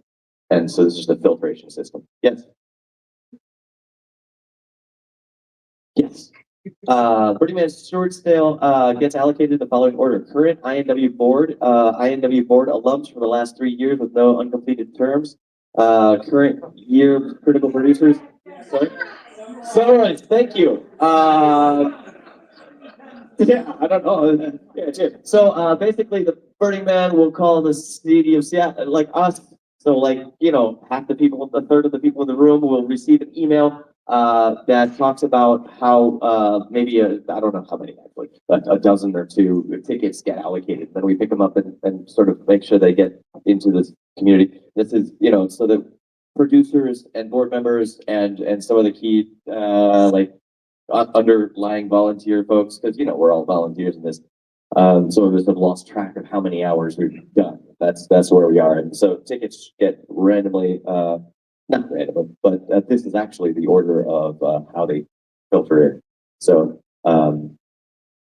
that's yes, sir. Yes. Burning memorization. Microphone. Speak into the mic. Burning Man organization allocates a small number of BGS tickets to each. Okay, and here's some more specific details on how specific tickets for local areas, like critical, are working. So standard volunteer hours, if you earn a ticket to critical, and you can't go to critical that year, it's okay, you can hold on to it. Leads, you can roll them, but we try not to like fold it together with boards. So like you don't want to like just have people accumulate too many tickets because that's odd and weird. And so we're not going there. That's what that's about. They do not roll on top of theme camp. So, you know, like people like a few of us in here, we're not going to be allowed to get a whole bunch of tickets. We're doing a whole bunch of stuff, right? Like, yeah. So I can't earn 3 tickets in 1 year. That would be weird and dumb. So no, you know. So when we got board tickets, they do not roll into the next year, is what that represents.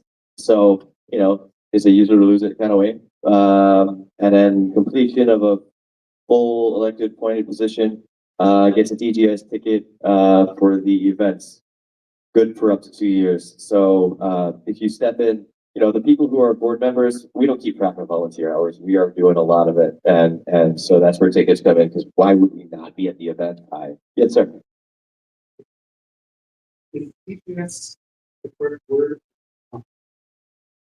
That is a fair question that has been discussed, and we've decided to leave it as DGS.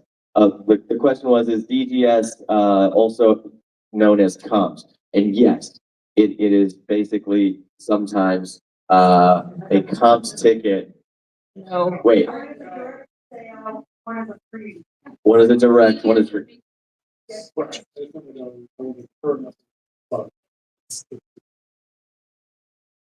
So in the world of ticket buying, there are tickets that people give the service. Sometimes those are referred to as BGS tickets. For certain roles, people working with IMW, people get tickets for free. Board members typically get free tickets. Those don't go over 50%. And then there's other kinds of roles where you can get a guaranteed ticket, which is often called a BGS ticket. You still pay for it. Thanks. And yeah, in final breakdown, it will be more, we'll use more adjectives. So yeah, because you're absolutely right. I remember actually I had that same thought in a conversation because I was like, where is this? Why is this called comp? Actually, I remember that. I said that same thing. So thank you for saying it out loud. So that's why I was ready for that. So yes, so please, ideas that are not mentioned. I see more people coming down to the mics. Please, please come down, and I will be leaning over into my notepad again.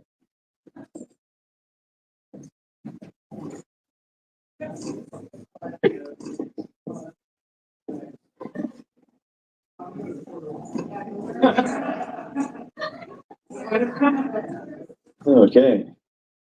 Sorry, sir, you can't. Next, he didn't make it. I was kidding. There we go. Now it's on.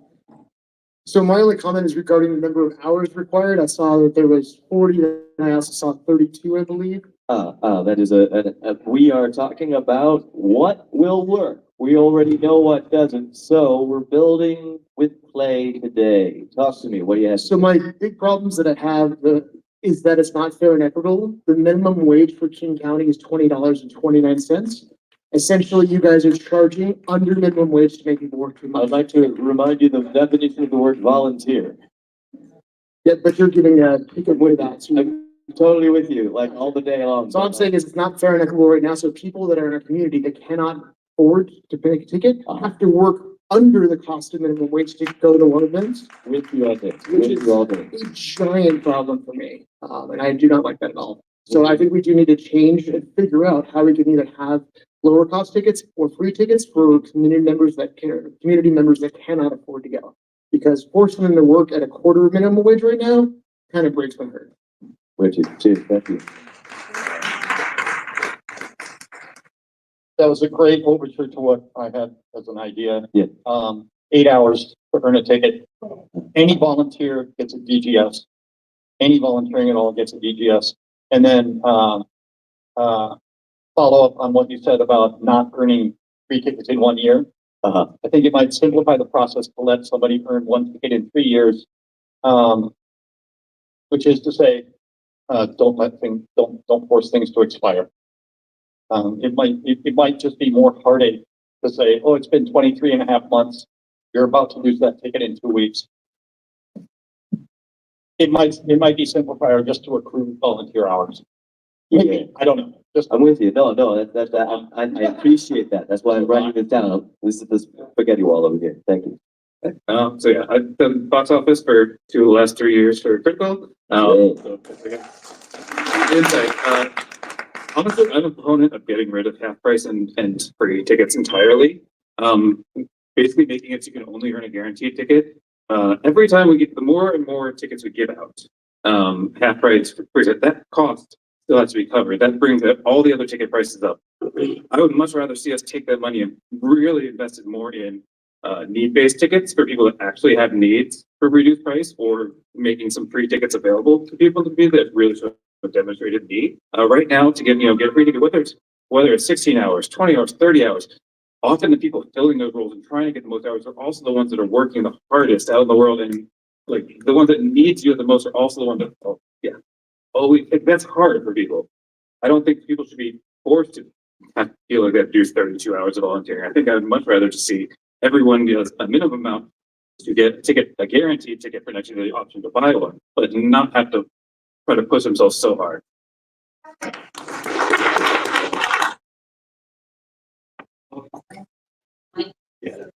So the question was how many low income tickets we gave away last year?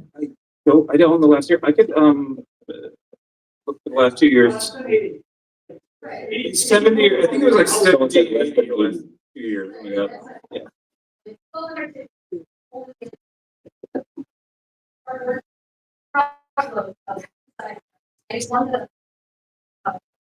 So the statement is that there's a problem where we have 1,200 tickets and only 80 of them are given away to low-income folks, that could be more, and there's huge value in that. Just point of information, we gave out 100.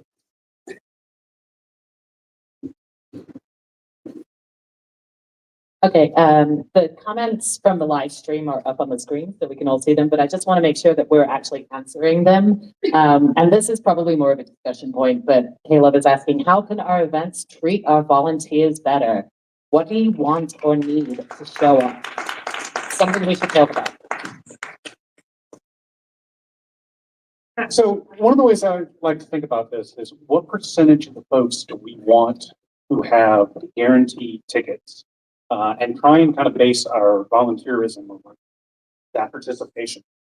And one of the things that I kind of think in that area is, in my head, you would need some of so the Teen Camp DGF tickets that go out there would have to be kind of considered volunteering as well. Or I can't imagine the Teen Camps, right? But for me, a number that was close to 100% might be a sane, right? So trying to understand how we can increase participation overall and understand that even being able to buy a ticket, not having to go through the rodeo of a lottery is a big deal. And so I think we can leverage that concept to get more participation. And then I don't know that we need 32 hours and crazy numbers. It could really be a lower number of it, but the expectation is that everyone at the event is a volunteer. So something to think about in terms of how we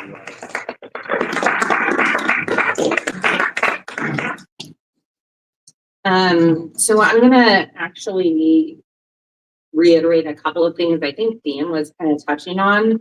And I live the opposite reality. I'm pretty privileged with my work and reimbursement, but it doesn't make sense for me to come out and volunteer because it's going to cost me more in taking those hours from my income, where I can work maybe a day and pay for my ticket. And then that doesn't drive me to come out and volunteer because it's unobtainable. And where I've worked other production teams and, you know, we had over 130 volunteers in one department come out and earn their minimum 16 hours to get their ticket. And you get so much more when you're buying in that way, but they're also participating in multiple levels of that. And then reiterating Caleb's comment here is that it's not just how can we work these people, but how can we motivate them, reward them, and then keep the morale high while they are pouring out work for us.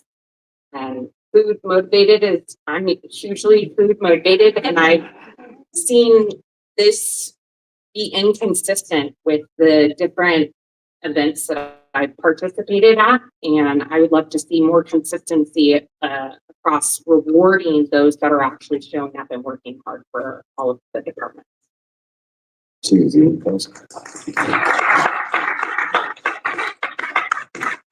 Hi, I'm Howard Floyd, Troubadour.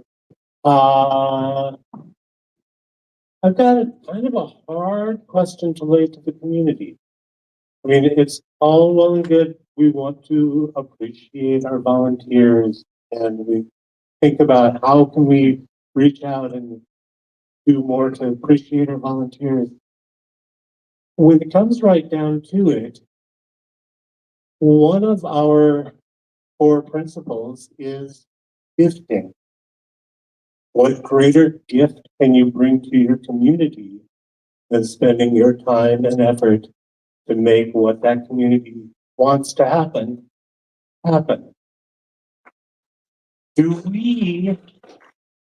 turning the question on its head here. Are we going to be volunteers in the spirit of bringing a gift of our talents to the community?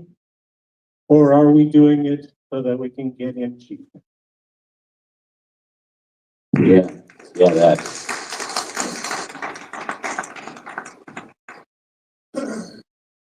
Hi, my name's Steve. I'm from New York City. I've been in Seattle for like the last 5 years. Back east, I used to be part of many of the, sorry about that. I used to be part of many of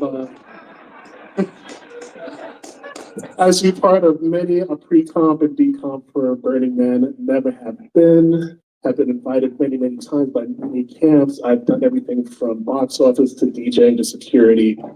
You name it, I've done it in a lot of fantastic locations and weird places and met many, many awesome, awesome people. I miss that.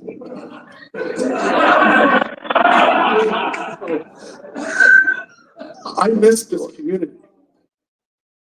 I personally feel that there's a drought in my life by not being part of a giving community like this. I went online. I work as a logistics professional for an events company. I know that many of you guys have events that happen this year that need help. Consider me a resource. But first and foremost, I want to be a volunteer. Use me. I have a skill set that could be used here. Use me. Welcome in. I'm not worried about tickets. I'm not worried about scholarship. I really want to meet each and every single one of you and let you know that Steve, back east, they know me as Steve B. Steve B. You guys go by many different monikers. Call on Steve B if you need somebody. Yeah, thank you. And I'll touch base with whoever I need to just give over information, whatever. Awesome. That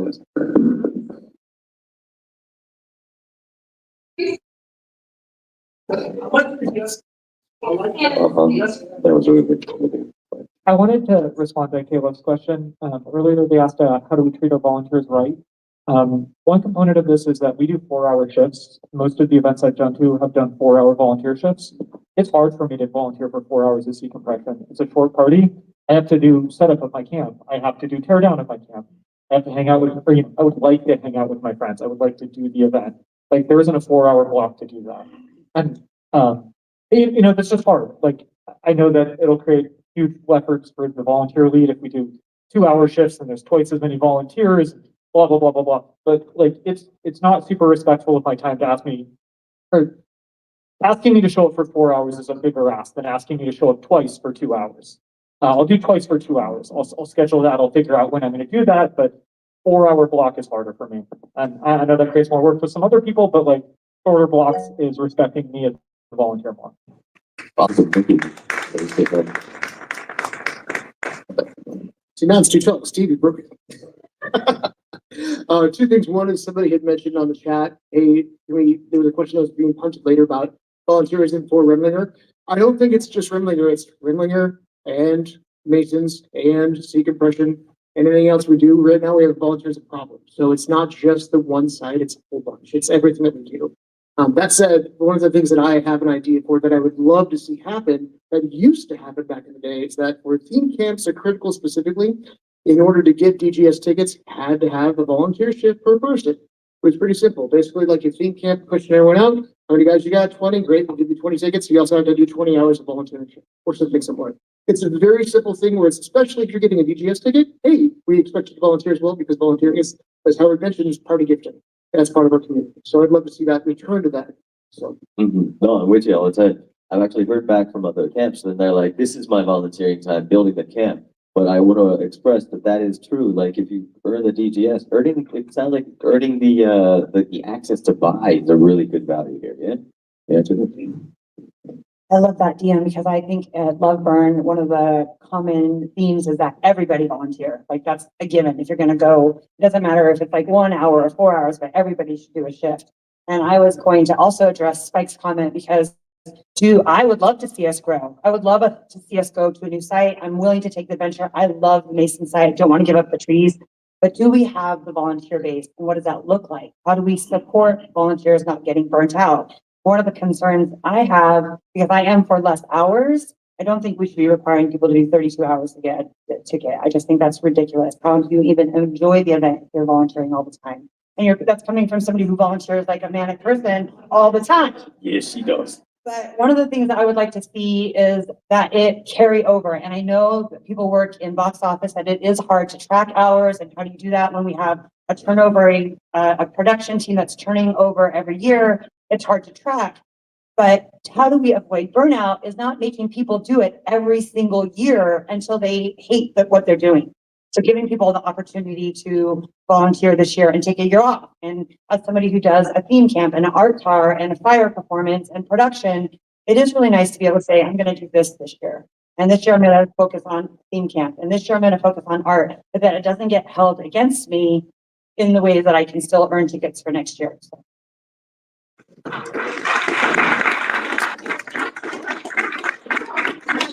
Hi there. Whoa. Hi there. I'm Thespian. Howard, you're right. And this event is staffed by humans. And every great ideal gets ruined when you put humans in them. So the question of rewarding our volunteers is a real one. I just want to relate a story. The board has heard this. But at SOAK this year, I was in Ranger Camp. And I camp in a shift pod. So when I'm in there, nobody can tell I'm in there. On 2 different occasions, I heard conversations going on outside my shift pod about definitely don't volunteer at critical. One of them was a conversation about how Black Rock Rangers know not to volunteer at critical. And the other was about treatment of volunteers. And the things they were talking about were trivial. They're tiny. If I volunteer at SOAK for some nominal number of hours, I get a t-shirt that says I was a volunteer. Not a big deal.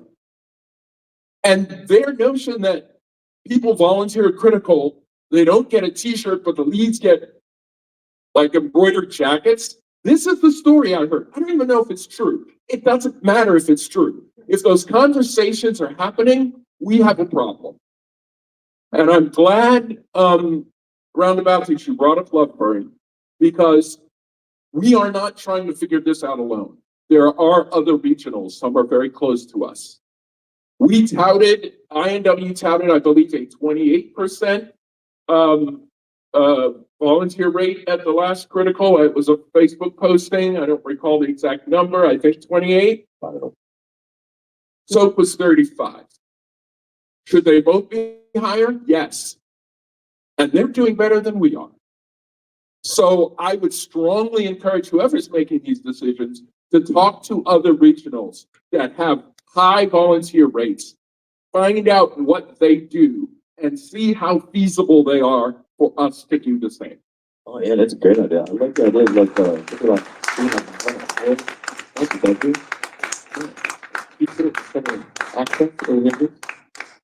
Hi, I'm just here as me. I'm not the voice of the internet this time.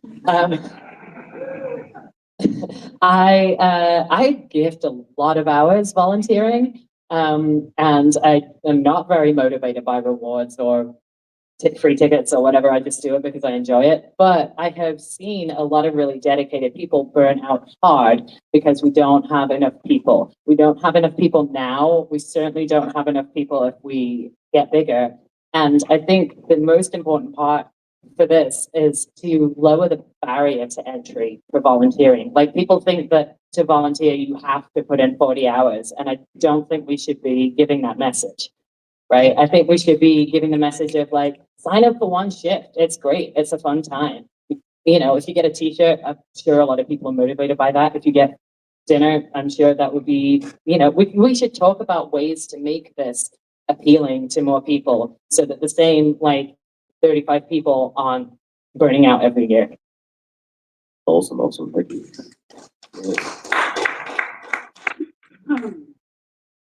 So volunteering for most people isn't necessarily about the ticket.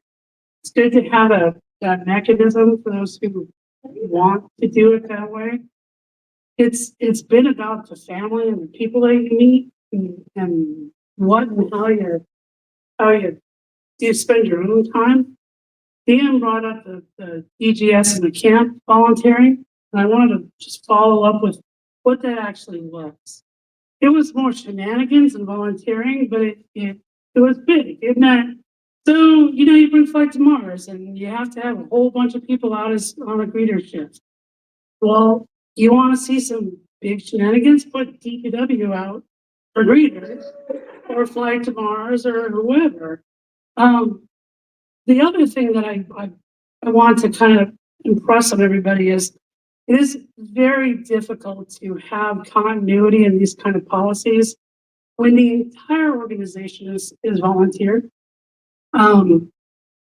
Ultimately, those decisions are usually left to the producer and not necessarily the board.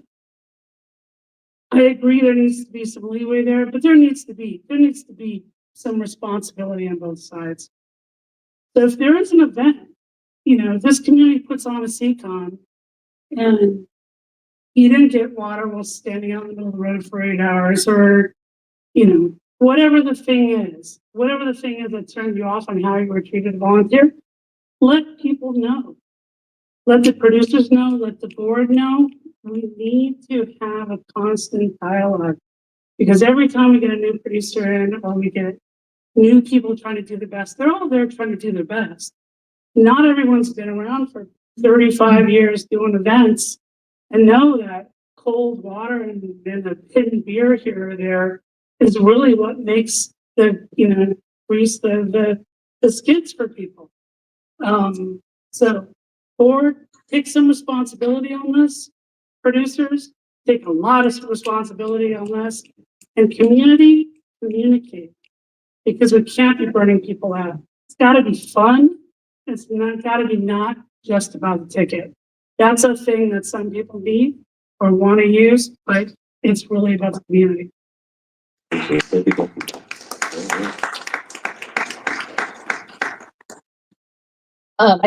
I'm Julie.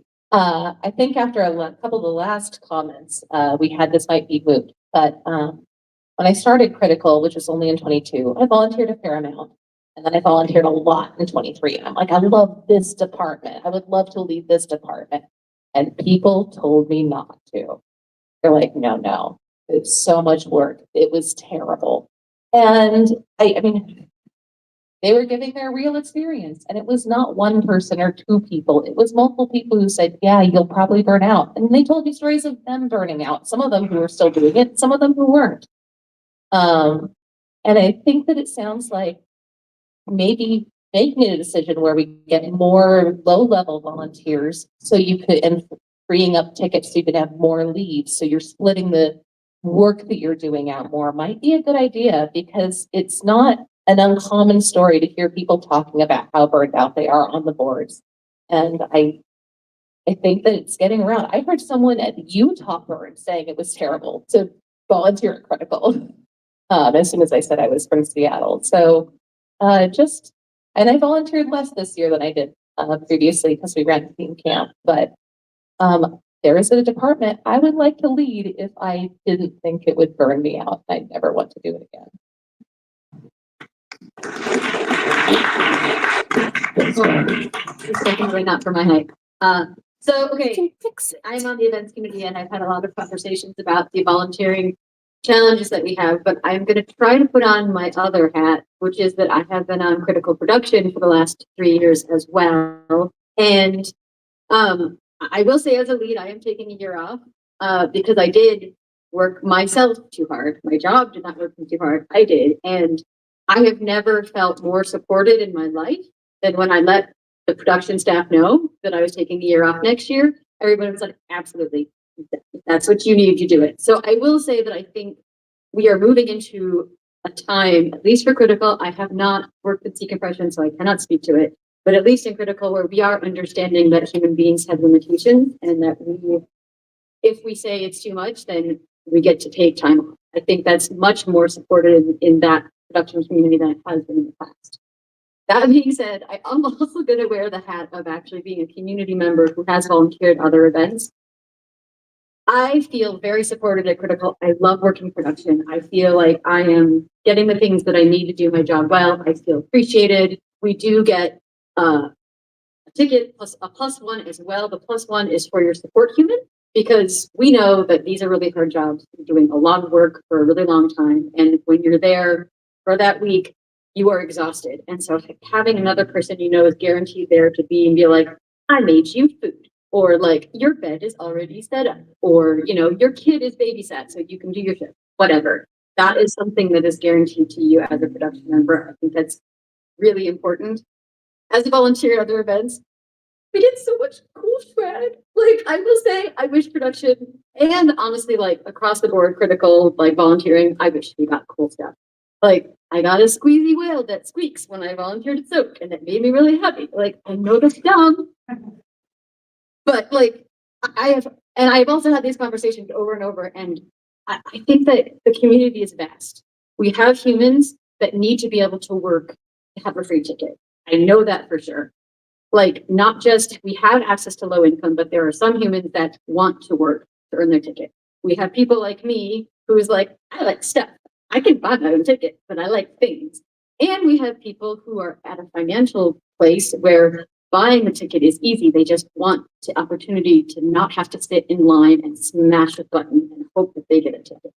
So we have a vast community. All of those humans exist here. And I think the thing that I would like to hear more about from my own committee is like, how do we make sure that everybody is getting what they need?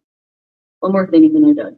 The events committee has talked about the idea of rolling off a separate volunteers committee, because it is something that has been on the events committee. And as you can see, we're real busy. So if it's something that you'd be interested, if the community thinks that would be a helpful thing to have a volunteer committee who would be kind of running all of these things, or at least overseeing all of these things the whole year, as opposed to when we're gearing up for an event, whichever one it may be, email the events committee or email the board. Let us know if you're interested, because it is something we have sort of talked about in theory, but we would need people for that. So, okay. I have a pretty short point, which is just that I think there's a big opportunity for us to look at where there are silos between the board and different production organizations, and find ways to make life easier for volunteers by using technology to take us out of spreadsheets for tracking hours, things like that, where the effort is unnecessarily painful, requires people to keep track of it even when they're not doing the work anymore, and is easy to lose. Like, I think there's lots of places where we could create efficiency that would make people's lives better. We haven't done a great job of that from what I can see so far, and I think there's just tons of room there to make, honestly, volunteering easier, smoother, and more fun. I would love to take that work away from people. As an IT director, I'm passionate about this. So, yeah, that's my 2 cents. I don't know how to say this politely, so I'm just gonna say it bluntly. Everyone in this room works really hard. I see all these people on committees. I see all these people leading team camps. You're all awesome. Thank you so much. It's frustrating to me in my other organizations when people say, I, as the leader of those organizations, need to do more work. Like, oh, why doesn't the makerspace do this? Why doesn't this do this? And I'm so sorry that people are asking all of you for more work. I wish that this had easy answers. I wish that volunteering was spread to the people who aren't doing 0 hours, and that we weren't asking all the people in this room to like spin up new committees to like figure out how we're going to do more work so that other people can volunteer. I don't know. It's just mind blowing. I'm so sorry. This is all I have to say. All of you are doing awesome, phenomenal volunteering, and we need more people in this room who are not the people who are normally in this room, who are not the people volunteering. And that takes more work from all of us. That's like, real. No, that's real. And I'm seeing a lot of that. I mean, like, the people in this room are the ones who aren't burned out. Hello, give yourself a look. You're great. And okay. Actually, all of you are. But the thing is like, we do keep pushing forward. What I'm seeing is like a lot of the particulate stuff. Yes, please. Speaking of, We are burned out. That's what I'm saying. And more than that, the timeline for putting these events together keeps getting shorter and shorter. Oh, this is a fuck up shit. That was everybody's fault. Thank you. Yeah. Right. It's just burning through more people. That's what we are asking you, the board, is to please stop shortening this time. It is not sustainable. With you. person did a great job. This was a 3-month cut from the normal production for SeaCompression. Thank you very much, Craig, for making it happen. That almost did not happen. That person stood up and made it happen. When we lost our lead producer, like, we were just like, where did that person go? And we were like, well, I guess we need another one. So thank you very much for stepping into that place. That was super hard, and you totally did kick it as hard as it could get kicked. Thank you. I see a hand up, but I see a person here. There's this over here. I see this spike. There's... Okay, please speak while I read. Okay, yeah, and I saw a comment roll by, something about, compensation for volunteer hours, and my earlier suggestion was something about simplifying. Here's one for complicating. Maybe differentiate between volunteer hours where somebody comes up before an event, or somebody has to take off take time off work to do volunteering versus volunteering during the event, where clearly you've already got your ticket. Maybe you're working for a ticket for next year, but maybe, I mean, you're not losing wages if you're volunteering during the event. Whereas people who take time off pre-event to come up to Granite Falls, and I mean, no, yeah, I get my DGS. I don't need a ticket for volunteering, but I see people coming up outside the event who, maybe are forced to take time off work. I don't know. I appreciate that. No, that was actually something that I was talking about earlier on, how I've seen points and hours used interchangeably for the accrual. And I was thinking, could there be hours that are worth more points? Right. So yeah, I mean, it's worth thinking about. So thank you for that. All the leadership. We are about at the time for this one. Your input is wonderfully welcome, and please come to the committees. I mean, yeah, we need all the 0%ers to stand, to like call your friends who aren't volunteering, bring them in. We're gonna move on now. Thank you so much for all of that. Maya is going to give us a little bit of information about the census. So it's the first census, I believe, that Critical has done successfully recently. So looking forward to hearing more.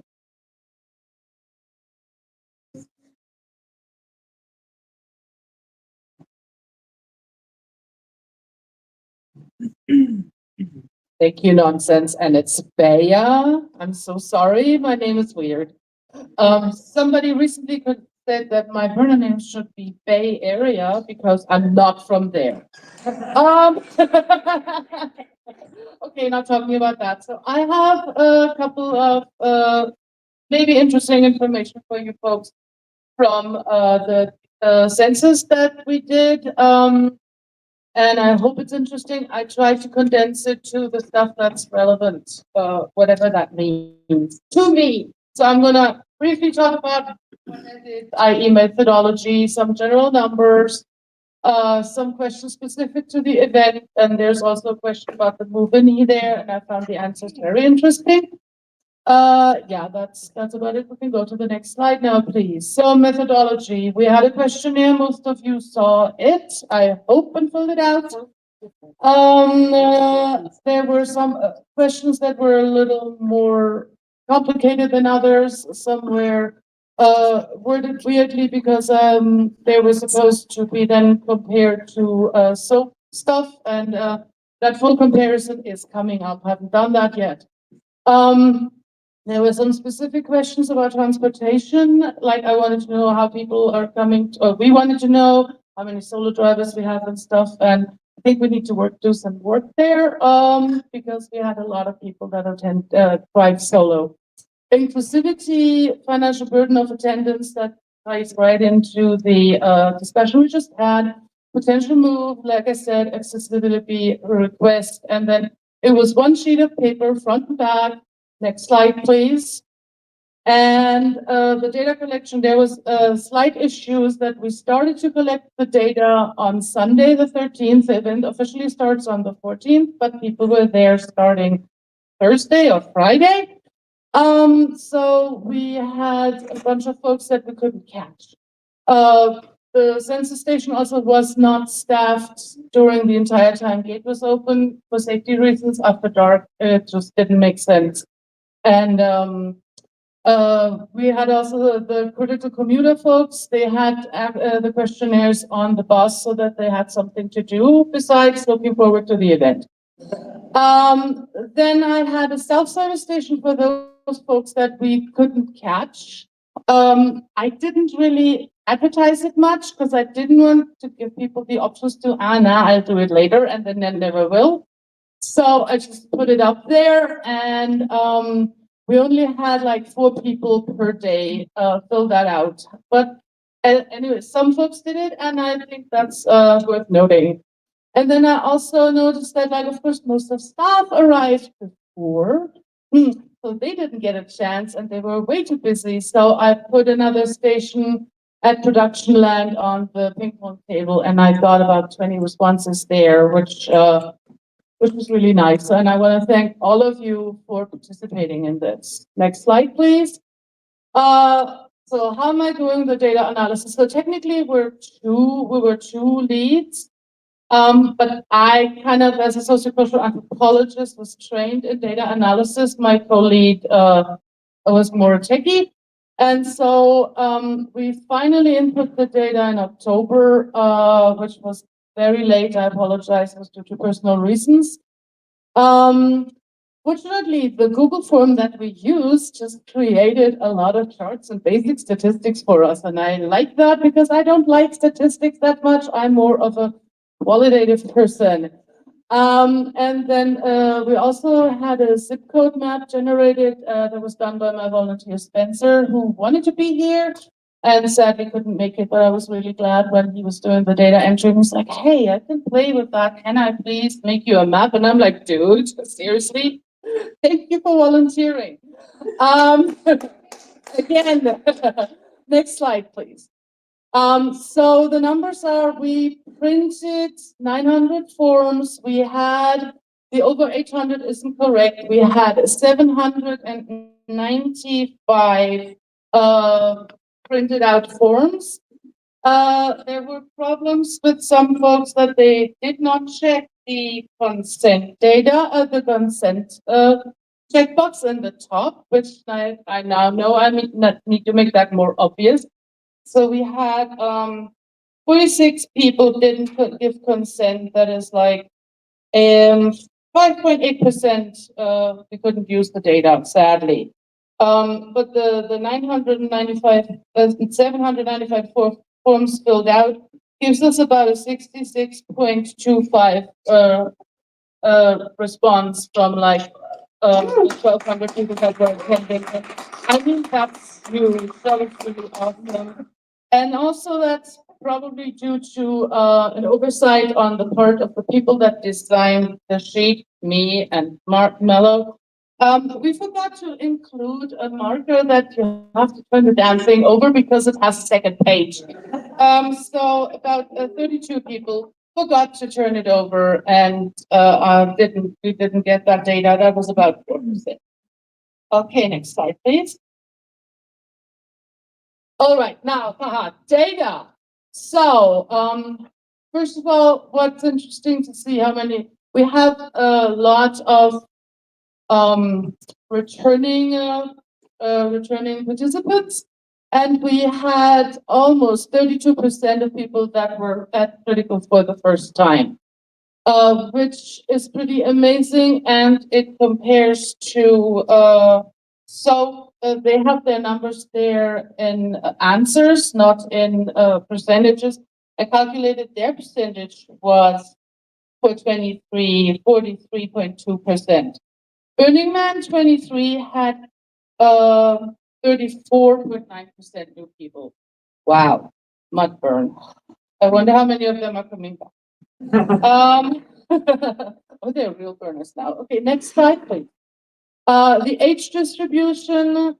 I know that's a lot of numbers. Most folks are somewhere between 25 to 45-ish years old.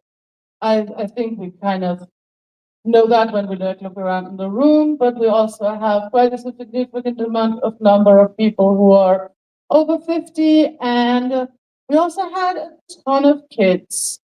I like that. I'm not exactly, I hope yeah, the SOAP numbers, they make no much sense. I would have to explain that longer, and I think you can read the report later. There, you have some homework after I do mine.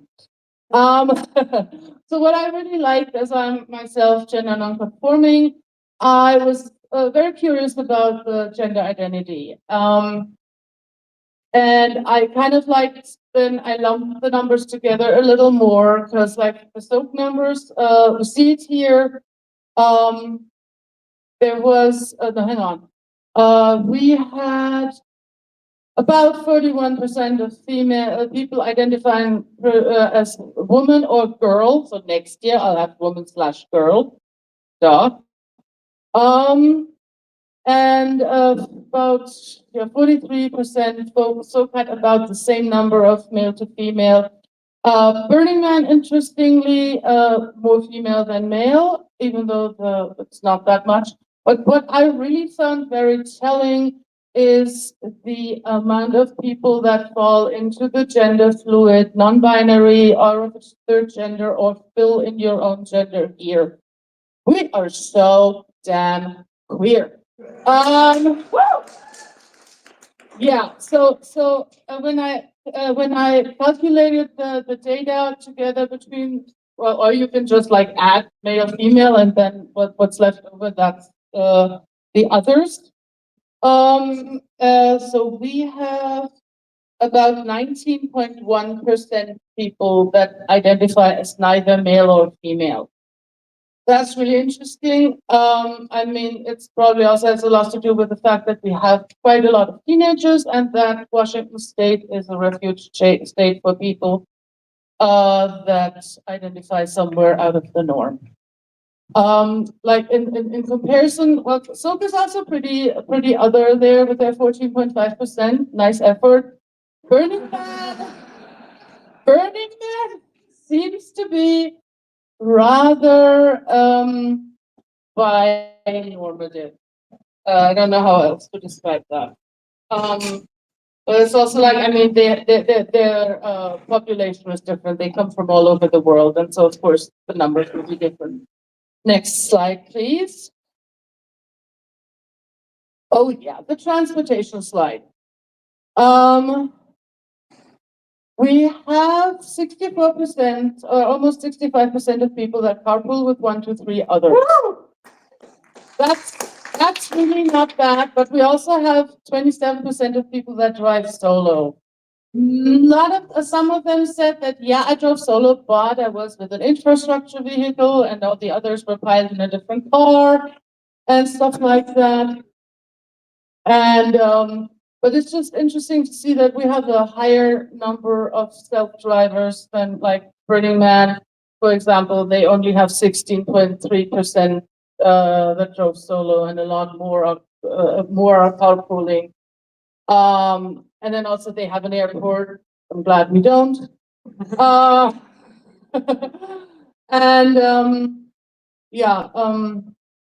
And SOAP is pretty similar to us. Yeah. Okay. No, that's cool. We're good. We can do the next slide now. So it is not a big surprise that most of our can't speak English participants reside in Washington State, and to a smaller degree in Oregon. And we had even a bunch of folks coming in from New York and New Jersey, North Carolina, Tennessee, Arkansas, Texas, New Mexico, Colorado, Utah, Arizona, and California. So it's kind of sweet to see that we are a regional event, but we are attracting people from other areas. Would be cool to find out if they like used to live here or whatever. Didn't ask those questions, don't know the answer. Compared to SOAP, next slide, please.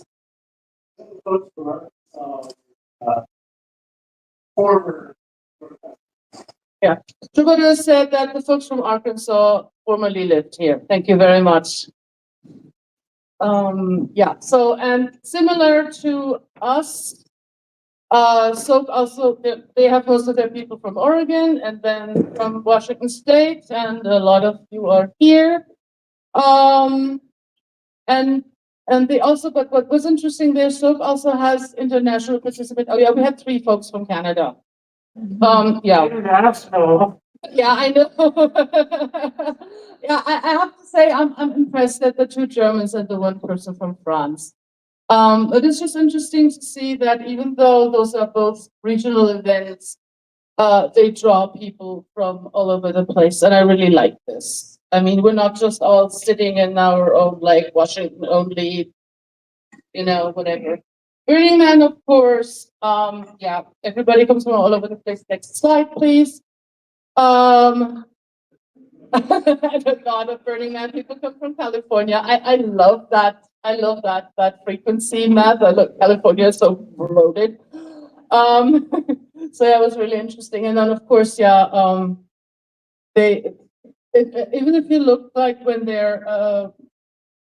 really a lot of folks at Burning Man are from California, and that but also like over 23. I only have the 23 data. Yeah, 23 is like 13% international. But I mean, like Burning Man. Next question, please. Inclusivity, and I would like to dig deeper into that at some point, but not now. I found it. So one of the issues that we found out is that not everybody who answered the questions has attended, and so a lot of folks were like, "No, I don't know. I've never been here." And I'm like, "Yeah, duh, maybe you shouldn't have. I shouldn't have made you answer the question then." But yeah, most folks really think that we're pretty inclusive. I didn't like show all the racial data or the not the racial data, the people identified with which group and what have you, because that would just stretch this too far. And you can read it all in my report forthcoming. Stay tuned. It was just interesting that there were. That we had a couple of outliers. I understand, like the folks that said 3, when I looked at the data closer, those were all folks that hadn't actually attended an event for the most part, and they just like, "Oh, I don't know, I'll just pick 3." Okay, cool. And I would really like to talk to the 2 individuals that said 1 or 2, because I'm not sure. But I don't know. It's interesting. And then also, I included just a teensy little bit of qualitative data from this super enthusiastic, artistically talented individual that said that, yeah, we're pretty inclusive. Yes. Then now next slide, financial burden of attendance. So we have a low income ticket. As I heard, most of the people that applied for one got one this year, which I think it's wonderful. And 2/3 of our attendees are aware that we have that program. So that's a good thing. 24% don't know. I don't know why I asked people, maybe. Good question. But I like it's good that we have it, but I also feel like maybe we need to make it a little more clear that it's there. Because I have to admit, one of the reasons why I'm volunteering is because I can't pay for my own ticket, and I love volunteering. So this was my first year volunteering, and guess what? I'm gonna do it again next year because I'm one of those crazy people. Or not, I don't know. I really, I'm having a blast with you all, and I'm glad that I have something that and that is for me, why I'm doing this. And also, I wanted to add something about my volunteers. My volunteers were awesome.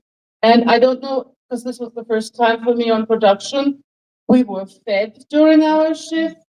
Folks came by and brought us water and other refreshing beverages.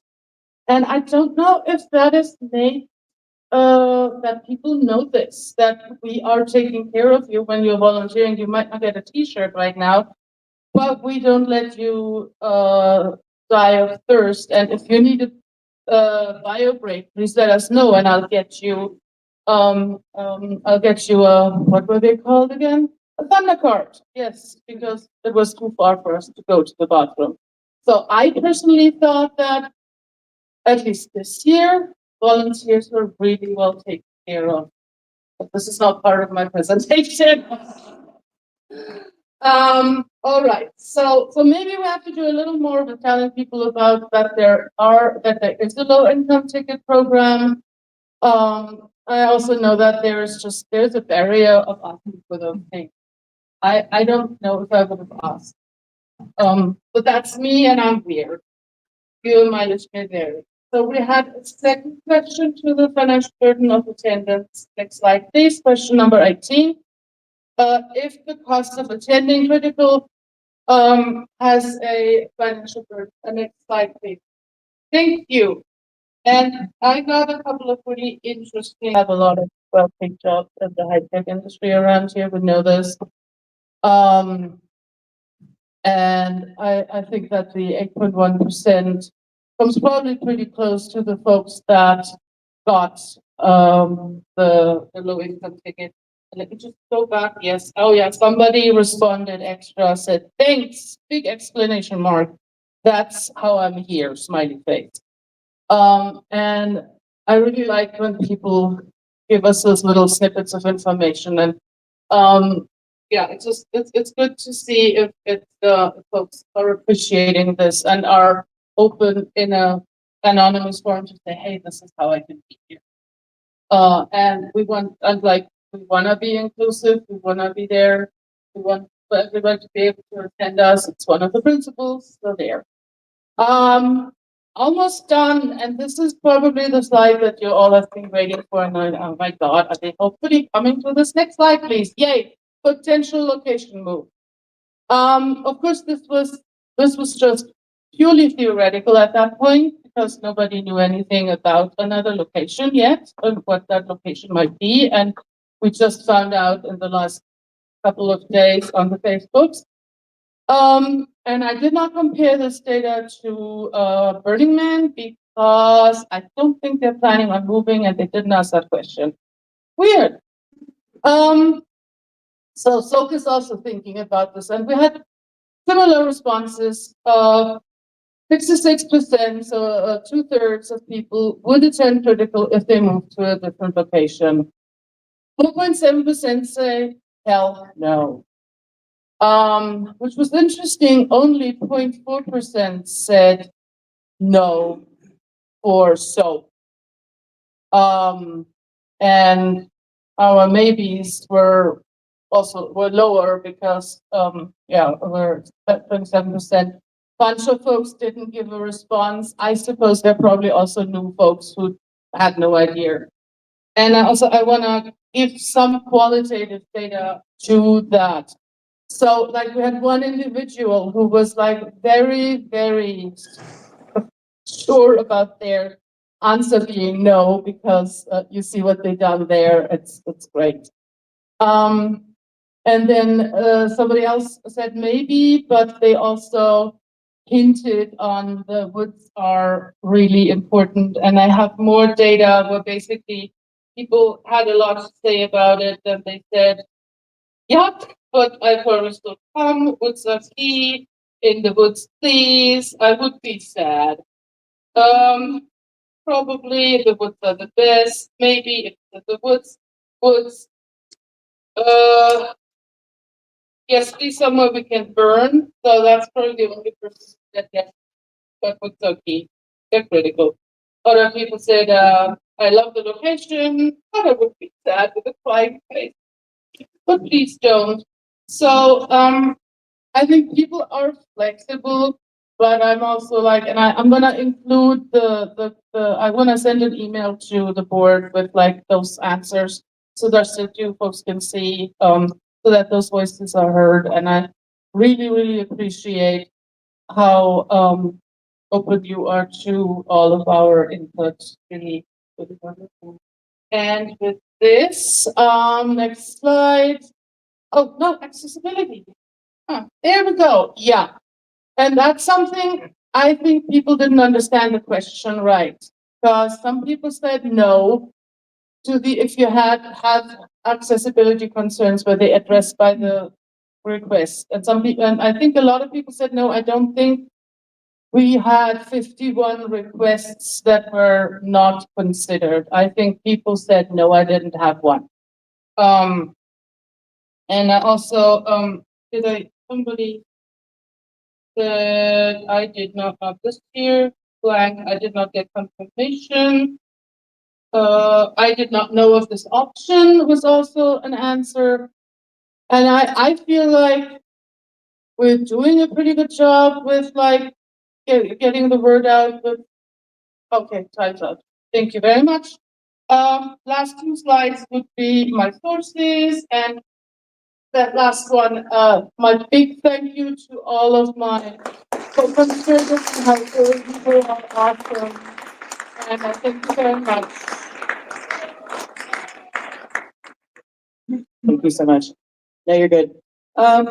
Yeah, so we're a little bit over time, but we're just gonna take the last 5 minutes to talk about the conduct committee. I know this is a bit of a switch from what we've been talking about already, but we want to make sure that we consistently update this community about what's going on with the conduct committee. Can you go to the next slide? You may have this question, what is the conduct committee? So just to level set, keep everyone up to speed. The conduct committee is a INW internal committee that's taking over basically the function of the RAC, what the RAC did previously for INW. So we were newly formed this year, and we are handling inbound reports that relate to violations of INW's code of conduct. Go to the next slide, please. So some things that we've been working on for the last several months, we've been creating a process to intake reports from folks that want to share situations and experiences that they thought violated the INW code of conduct. We have processed a bunch of old reports that existed that the RAC was able to transfer with consent from reporters to us. We've handled a bunch of outstanding cases that got held in limbo between when the RAC was no longer operating and when this committee was formed. We have been doing ongoing collaborative work with the prior members of the RAC. We've been working on creating a new committee charter, which we hope to get approved in the next month. And we've been preparing to recruit community members in November. So the current committee is really small and includes just me, Feynman, and Megaphone. Obviously, that's a problem because it's only board members. We want to expand the committee to include a community co-chair. I'm the chair of the committee now. We want to expand to have a community co-chair as well as several community members so that we can ensure that the balance of power is appropriate. So that's what we've been up to. We will continue to update.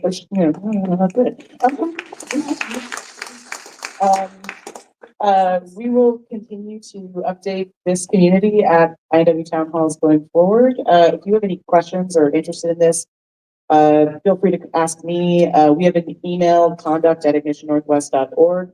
We're happy to answer questions, talk to people. Once the charter is finalized, we'll share it so that folks can take a look at it and understand, our principles and how we're functioning. We've taken a lot of core principles from the RAC, but we've done some of our own stuff as well. And we're excited to support this community and work to make it more safe for everyone. Can you go to the next slide? Do you want to get involved? As I said, in the next month, we're going to start sending out, we're going to post a place where you could apply to be part of this committee. We will need more people to make it function, and we'd love to have you. The application process will involve submitting an application, going through a community vetting process, and then ultimately being approved and doing some training. So if you're curious about that, like I said, reach out to me. That's it. So now that I'm that slide's over. Conduct committee business is over. There's another application that's relevant that I would love to tell you about, which is if you're interested in applying for the board, there are going to be 3 positions up for election in January. Board applications are currently open. We're generally nice, mostly not evil. We like you guys. We'd like to work with you. So if you're interested in applying for the board, please submit an application. You can find it somewhere in an INW email that you probably received and maybe you threw away or didn't read, or if you did read it, great. If you need that, you can write to us and we will also send you that link. So please join us. That's it. Thanks everyone for coming out tonight. It's over.